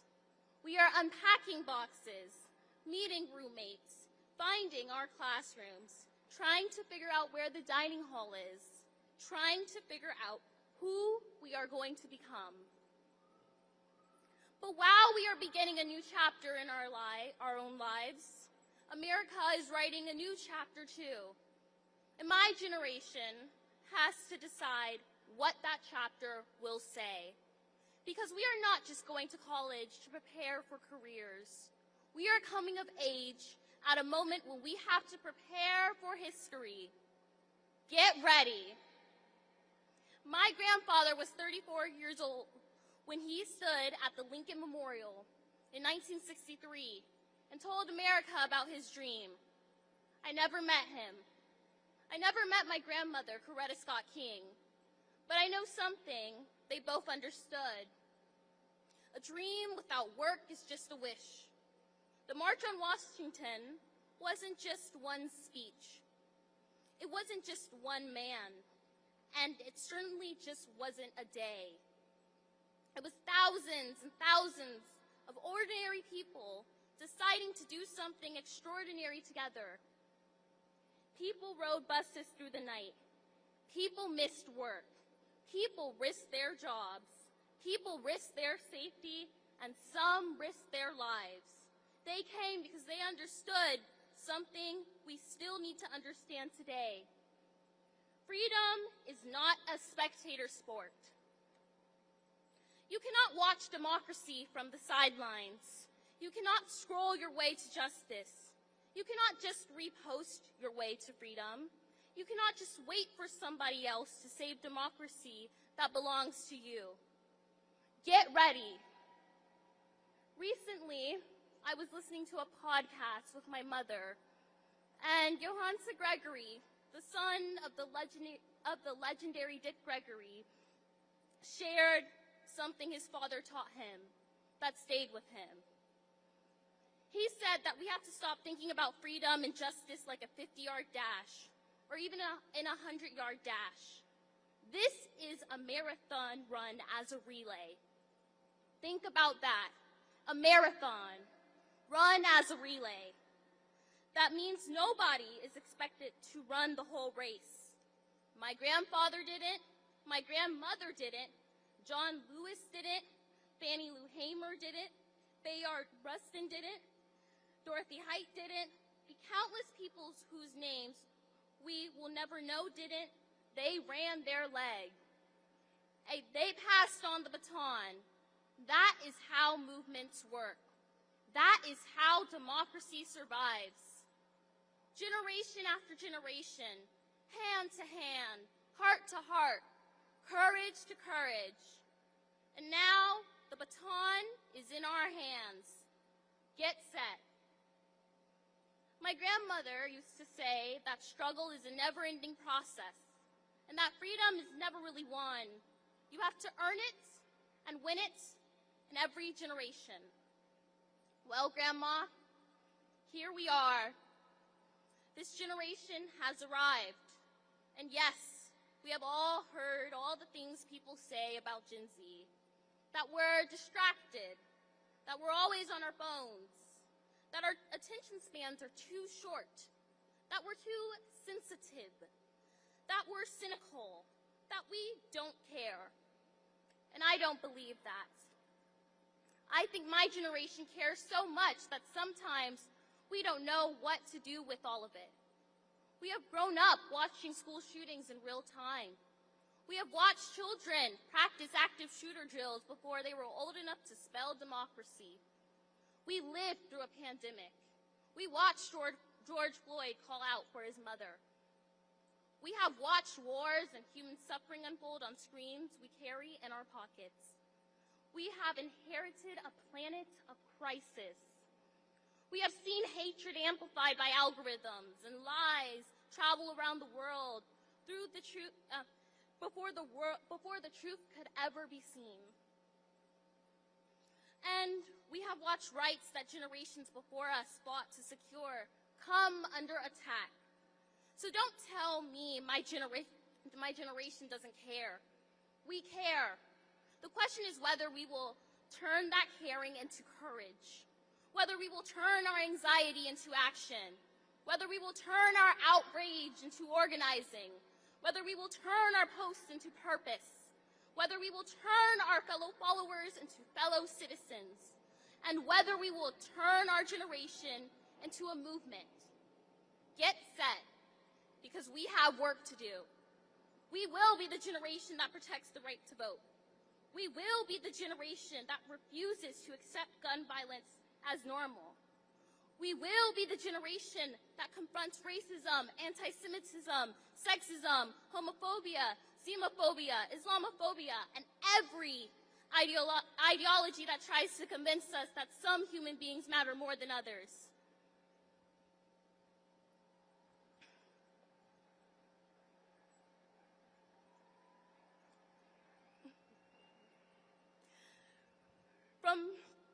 From a young age, my parents have always taught me the power of affirmation. And so today I affirm that we will be the generation that fights poverty, not poor people. We will be the generation that chooses the planet over profit. We will be the generation that understands that democracy does not belong to solely Democrats nor Republicans, but rather democracy belongs to the people. And we will be the generation that chooses democracy over division, truth over propaganda, community over chaos, and love over hate.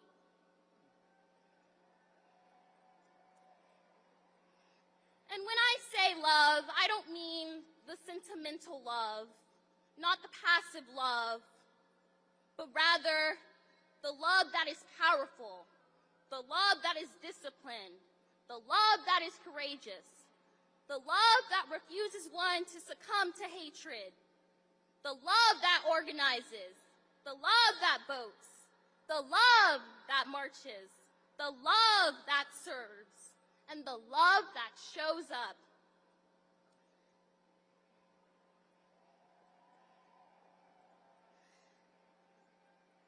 Because nonviolence was never about doing nothing.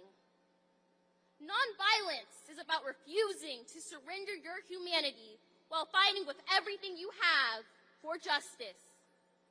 And so, let us go. Go register. Go vote.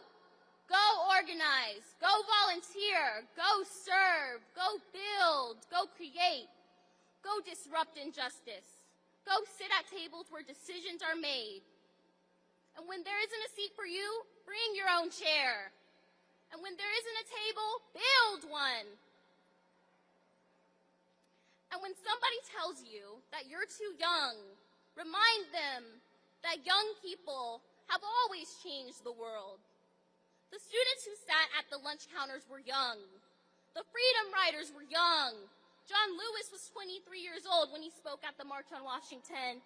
My grandfather was only 34. They didn't wait until someone told them they were old enough to lead. Neither will we.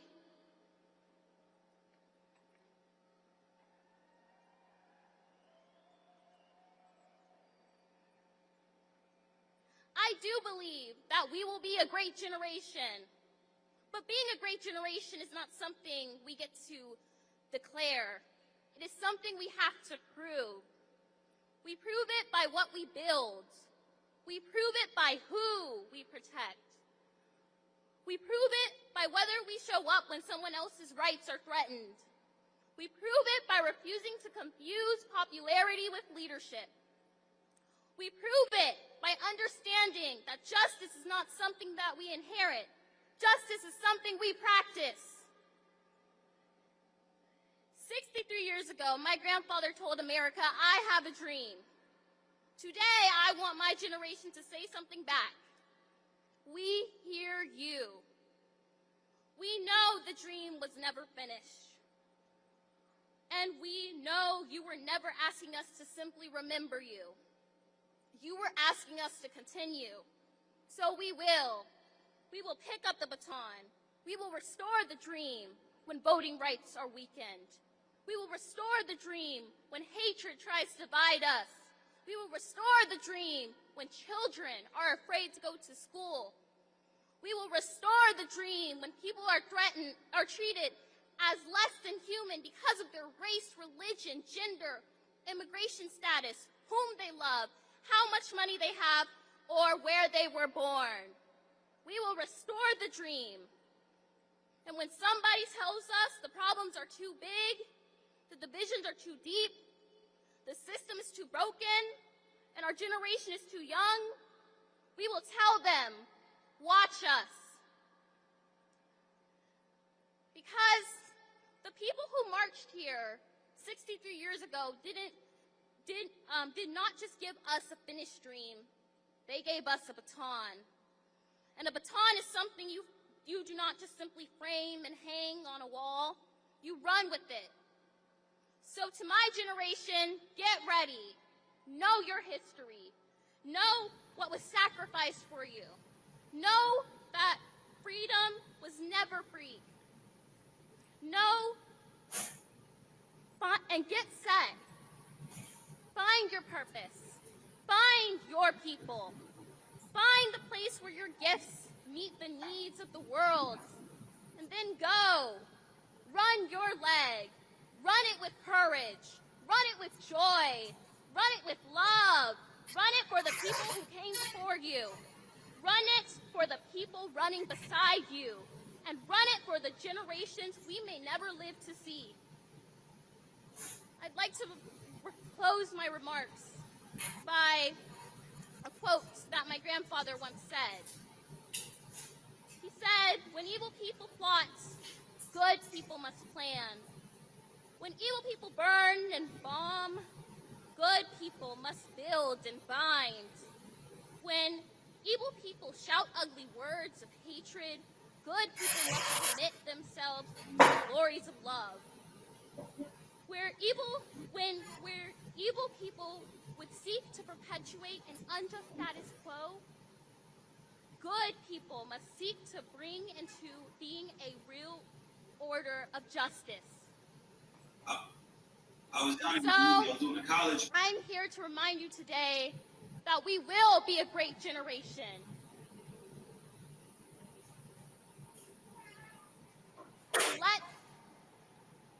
Let us not forget that one day freedom will ring. May God bless you all. All right, that was a pretty good speech. Well spoken. Good job, good job, good job. She did a good job, chat. Now let's fast forward. Was he gonna speak? Good afternoon. You know, as we observe this 63rd anniversary, I want to first thank all the parents, those who are teaching our children, because a nation is judged by how it treats its most precious resource. Can't hardly hear on my end, though. Certainly, our children are our most precious resource. Today, we have the opportunity to know history. I got to change it from that, Do chat. I not can't. remember it, are doomed to repeat. I can't hear. the past.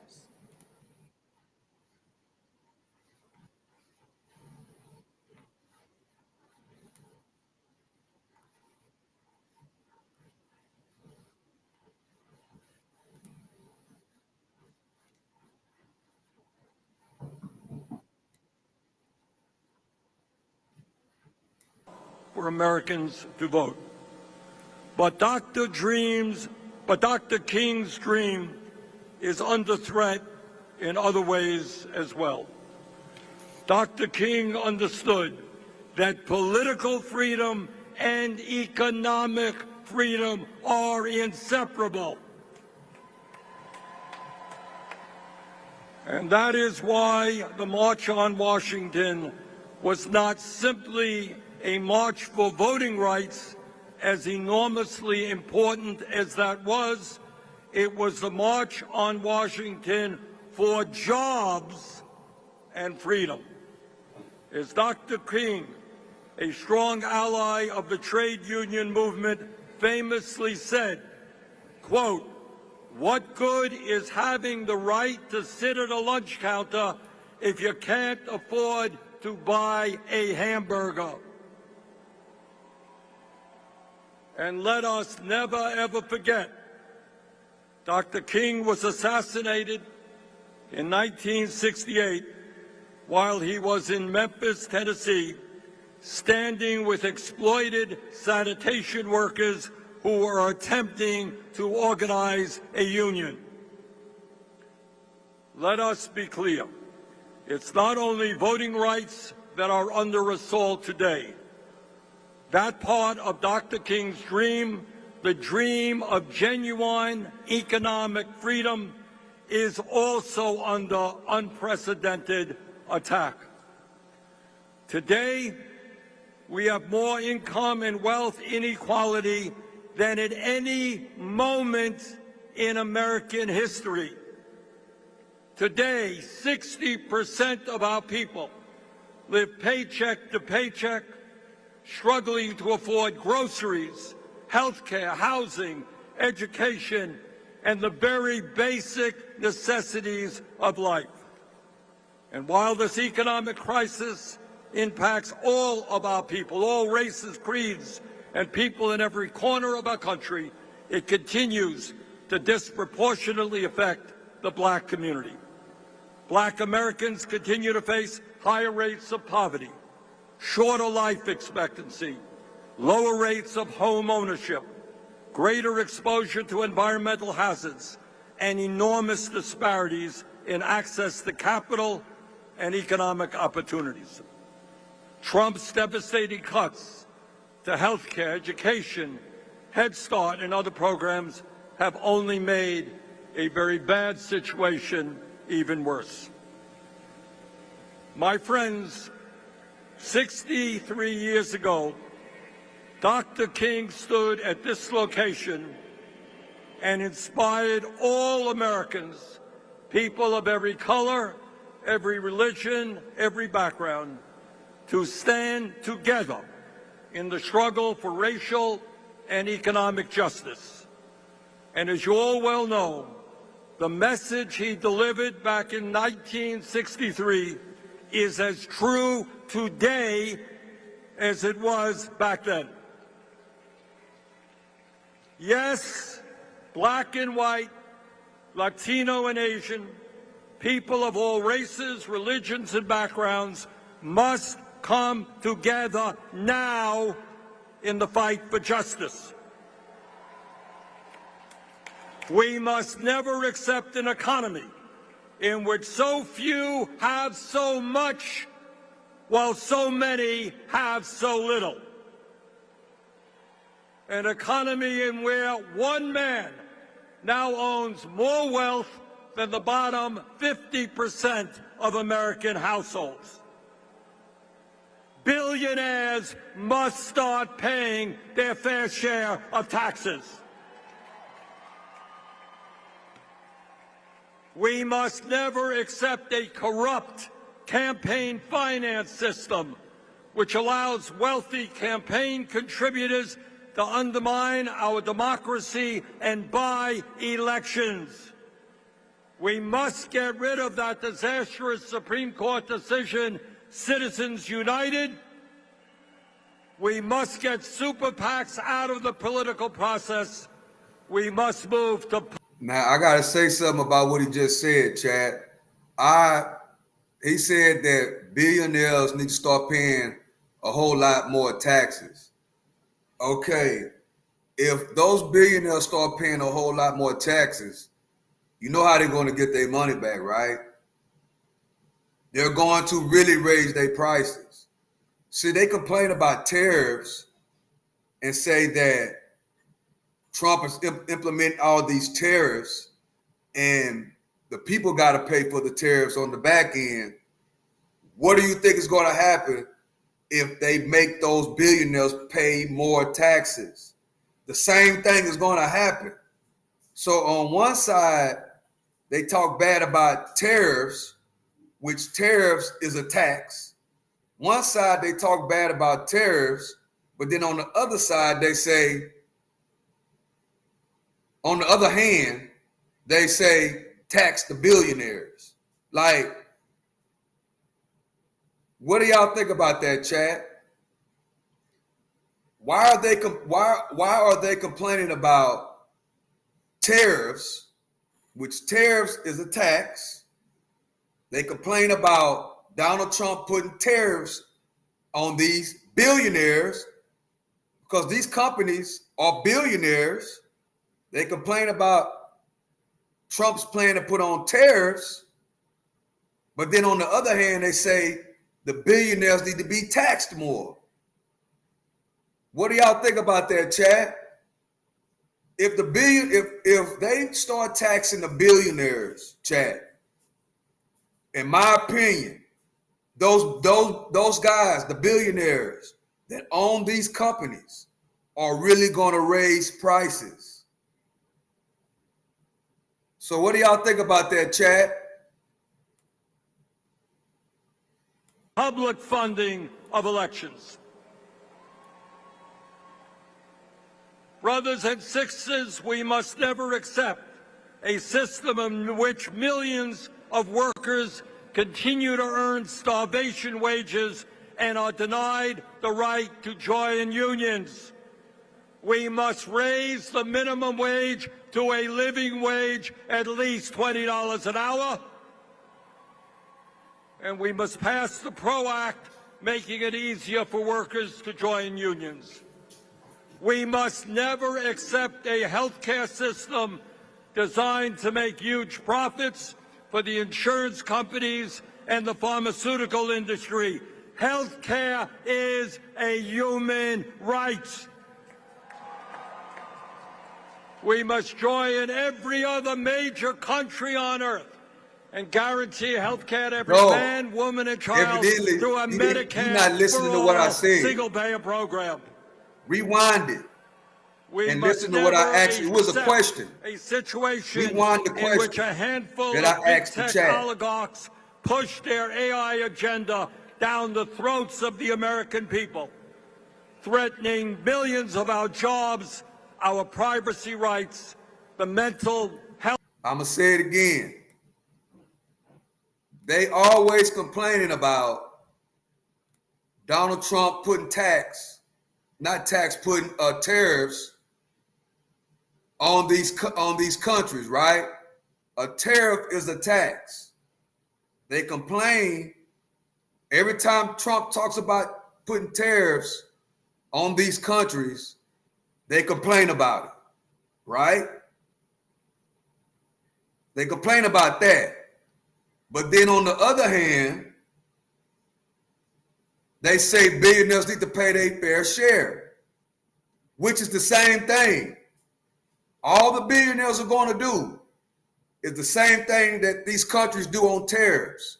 They're going to raise the prices. That's what they're going to do. So that's the question. What do you think about that? On one end, they say, let me slow down. On one hand, they say, Trump keep putting tariffs on these countries. Those taxes on the tariffs on those countries are making these companies go up on their prices, right? They don't like tariffs. But then on the other hand, listen, they want to raise prices. They want the billionaires to pay their fair share. In other words, they want the billionaires to pay more taxes.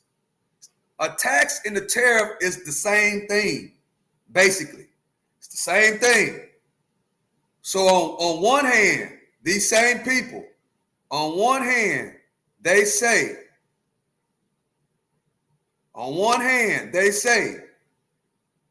tariffs is contributing to the reason why these prices keep going up, right? Then on the other hand, they actually say the reverse thing. Billionaires need to pay their fair share. If they raise the prices on those billionaires, they're going to raise the prices on their products. That's what they're going to do. So they say one thing, and then on the other hand, say something totally different. Health of our children and the very future of humanity. AI and robotics must work for all of us not just some of the richest people on earth. We must never accept a situation in which a handful of fossil fuel executives are putting the very future of the planet at stake for their own short-term profits. We must create millions of good-paying jobs by transforming our energy system away from fossil fuel and toward energy efficiency and sustainable energies. Brothers and sisters, the people who marched on Washington in 1963 understood real change does not come from the top on down, it comes from the bottom on up. It comes when ordinary people organize. It comes when black and white, Latino, Asian American, Native American, and immigrant communities stand together. The March on Washington and the movement behind it changed the course of American history. And now it is our turn. Let us go forward together. Thank you all very much. All right, chat. Here goes Reverend Al Sharpton. All right, as you see there, we're listening in to some of those remarks. Shout out to Reverend Al Senator Sharpton. Bernie Sanders, the independent senator from Vermont, talking at the Shout March out to on Bernie Washington. Sanders. Let's slide away for a quick 2-minute commercial break. It does appear that we'll be hearing remarks from Reverend Al Sharpton when we return. We Stay love with us. Reverend Al Sharpton. All right, let me fast forward a little bit, chat.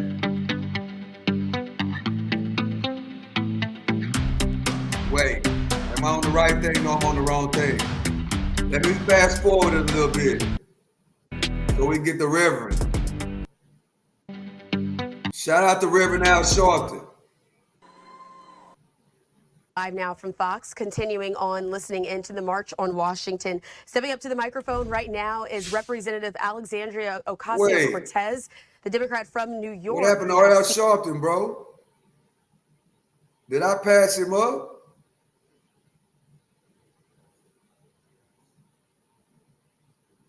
I want to hear Reverend Al Sharpton.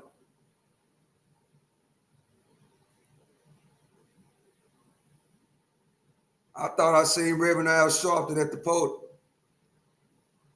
I don't want to watch that. Wait, let's see. Okay. I found the Reverend. Would not have happened to the degree it did. Let me rewind it a little bit.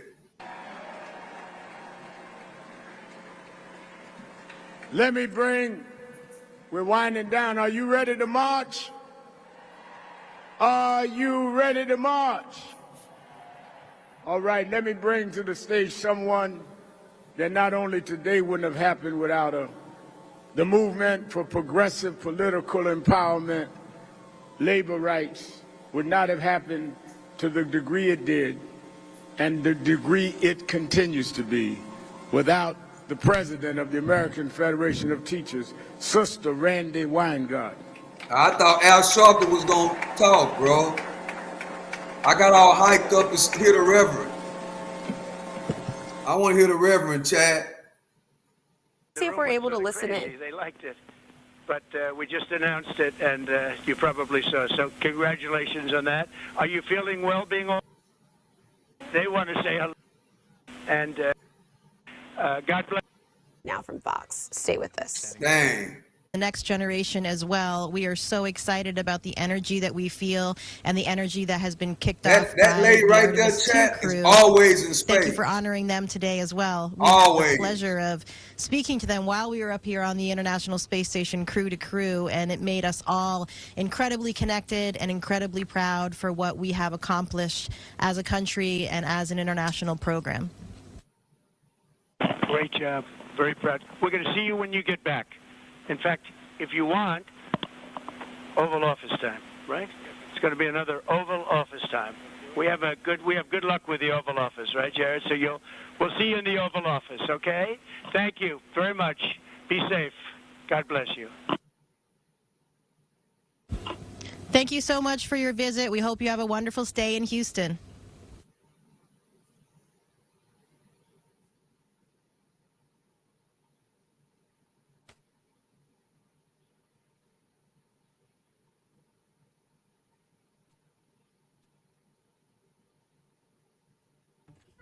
Dope, what are you talking about, All man? right, as you see, they're listening in to the What- White House speed hold as they up. were able to showcase what's happening there as President Trump was speaking to the astronauts. What are you talking about? Relax, bro. Relax. Dope. Relax. Relax.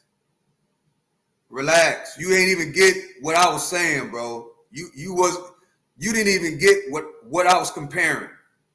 And I'm not gonna try to explain it again. Relax, bro. Relax. You know. Relax. Relax. Ain't nobody putting nobody on the pedestal. I was talking about taxes and tariffs, bro. That's what I was talking about. Just relax. Calm down. Calm down.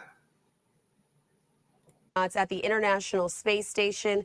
It does appear that now that the call has ended, we don't have any more audio at this time, still continuing to check. And so what we're going to do is slide away for a quick 2-minute commercial break.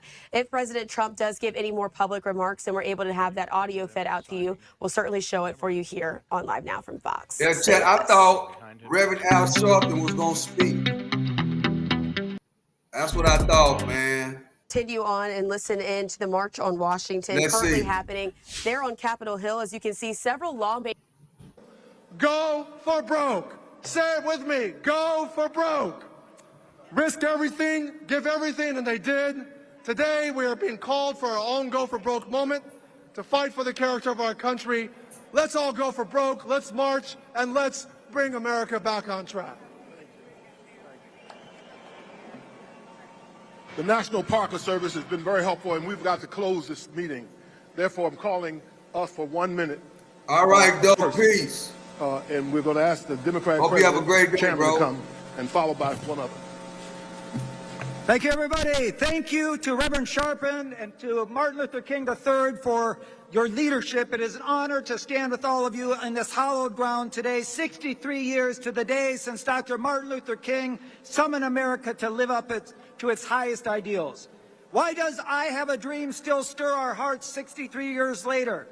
Because it wasn't simply a dream. Okay, it was a Dope, challenge, I'm going to go over here. Let's a see. demand, a call I got to it action. loaded up over here, Dr. too. King reminded Get us the that takeoff Reverend America Al is not a Sharpton. We finished finna product. see. America is a promise. We finna see if you every right, bro. generation is called upon Let's to redeem. The work of building a more perfect union is never finished. But I don't and think the Al Sharpton responsibility for can't. carrying that work You might forward be belongs right. to all of us. But Let's for see. 63 years, there have been Hold up, let me politicians, cut- and we know who they are, Hold up. who quote Dr. King's words You while might working be to right, dismantle. Dope. Let's see. Let's see, Dope. Wow, bro. You might be right, Dope. Let's see. Let's see if you're right, Dope. Let's see, right here. On Fox, they cut it off. Let's see if you're right, Dope.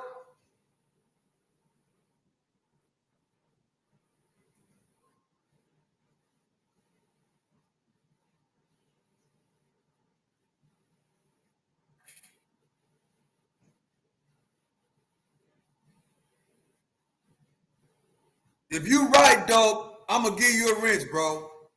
I'm gonna wrench you up, bro.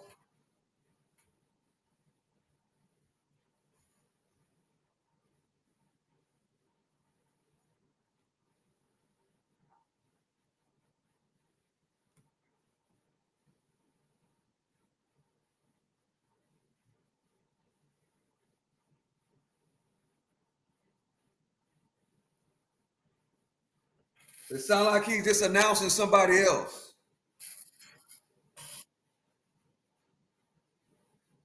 Okay. You were wrong, Dope.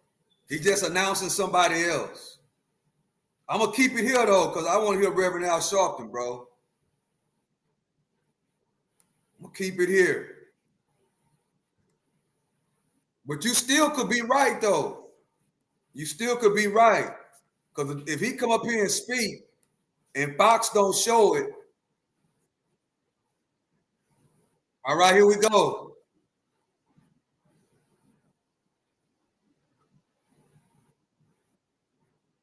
Wait.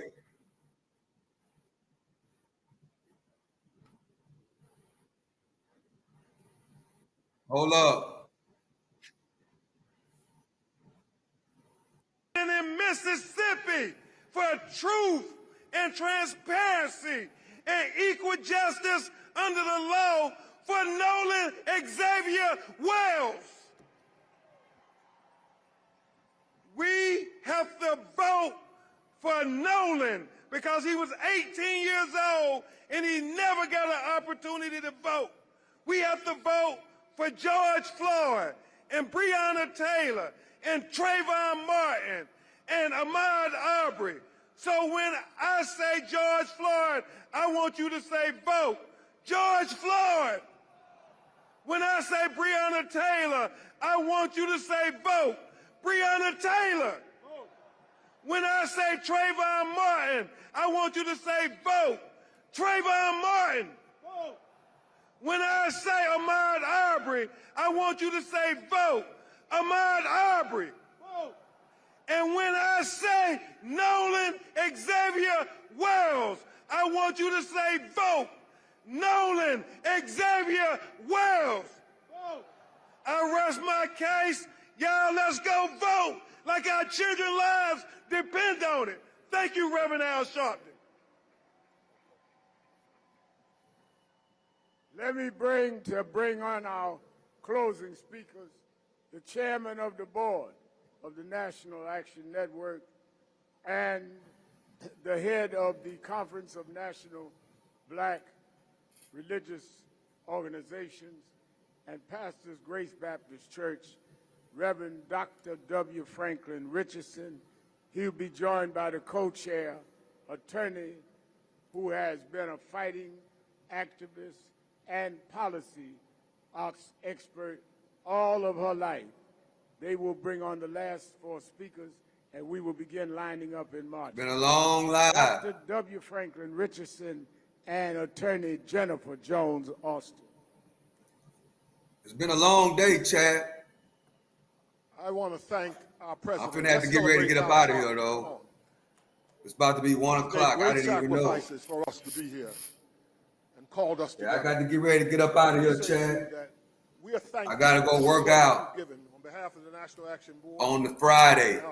And the various chapters across I got to go put the work I in. want to present to you at this time the Honorable I got to go exercise. National Action Board member. Great for your mental health, Part of the corporate leadership that joins us. Ms. Joseph. as well as your physical. And your, Thank you so much, and good afternoon, everyone. about 1 o'clock right I am now. a proud board member of the National Action Network, proud to be here. And I'll make this very quick because I know we're all ready to march. This week, I had the honor of visiting my After I run, I will be doing the walk down. My great-grandmother was a single woman who We're raised going to, on the walk down, we're going to extend this conversation right here. I already got it scheduled and everything. Your rights, So, economic opportunity, if you, and fostering healthcare.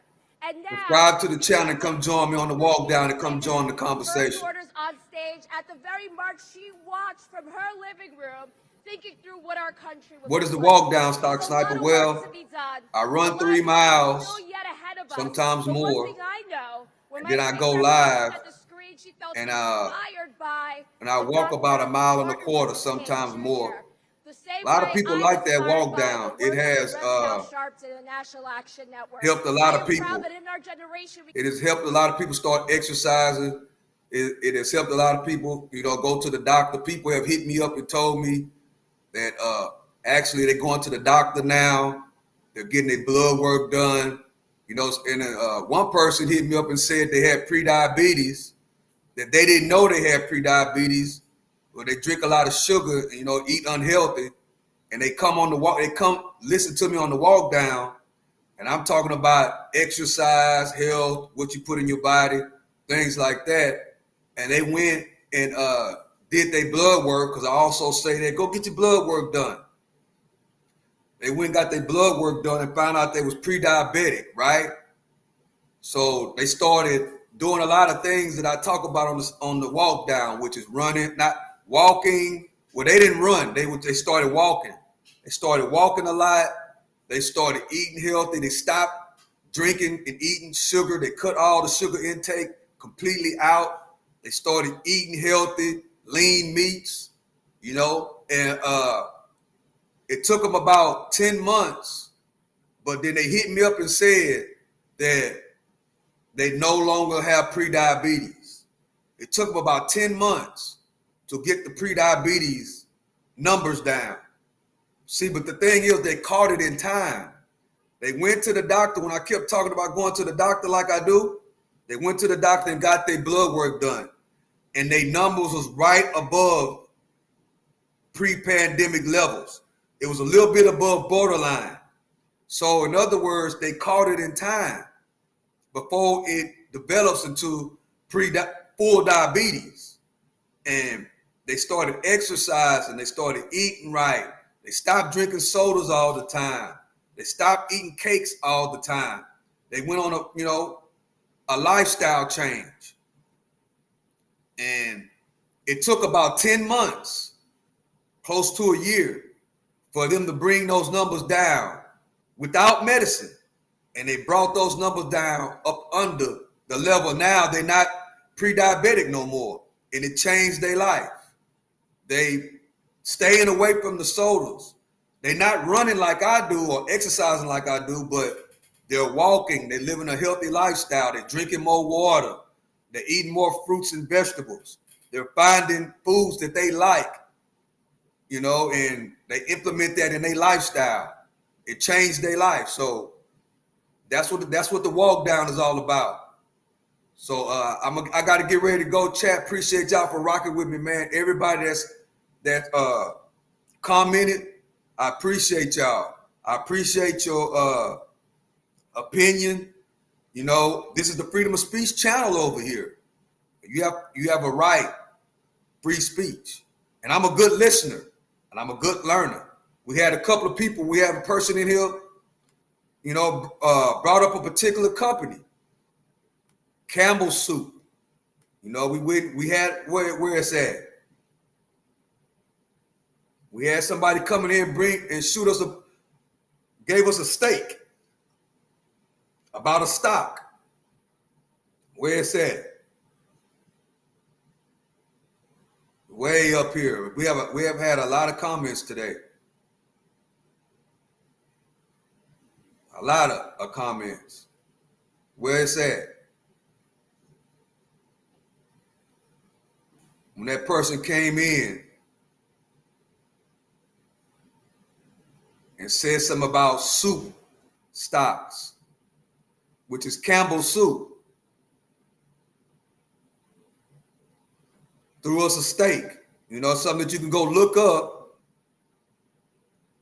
and maybe add it to your portfolio. Where they at? Well, I can't see them right now. I don't know where it's at. And where it's at. It's somewhere in the comments. That person that came through. Shout out to them. I don't know. Well, anyway, chat, I appreciate y'all for rocking with me, man. I got to go work on my mental health, which is exercise, and I got to go exercise. So join me for the walk down, chat. Come rock with me. You know, the people that come rock with the walk down, y'all have helped me out a lot, right? I am in excellent physical condition. I'm running in marathons. I'm doing all this stuff. And because of the walk down, it has took my conditioning to a whole nother level. I'm super, super fit and I'm ready to rock and roll. If on my birthday present to myself, I ran 8 miles on the treadmill. I ran for an hour and a half. Excellent condition. Ready to rock. So I gotta go, chat. Appreciate y'all for coming through, rocking with me. If you stayed the whole almost 4 hours of this live, thank you. It's appreciated. Hope you learned something. I learned something. I learned a lot. That's why I like it when a lot of people come in and comment. I go back and I read the comments and I, take different. I learn, you know what I'm saying? And that's what it's all about. Getting better every day, learning. I don't think I know it all, You know what I'm saying? I'm not that type of streamer. I actually learn a lot from the people in the chat. That's one of my best qualities. I'm a good learner. That's how I've made it so far in my life right now, is that I'm a good listener and I apply it. I'm about action and I apply it. So I appreciate y'all for rocking with me, man. Everybody that came through, appreciate y'all. Hope you come back and rock with me on the walk down. It's going to be an extension of Trump visiting Space Force. It's an extension of that. So with that being said, I love and I appreciate y'all, chat. Earn, spend less, and make proper investments. And yes, an investment in your mental health. That is an investment. So with that being said, I love and appreciate y'all, chat. To the next one. I'm out.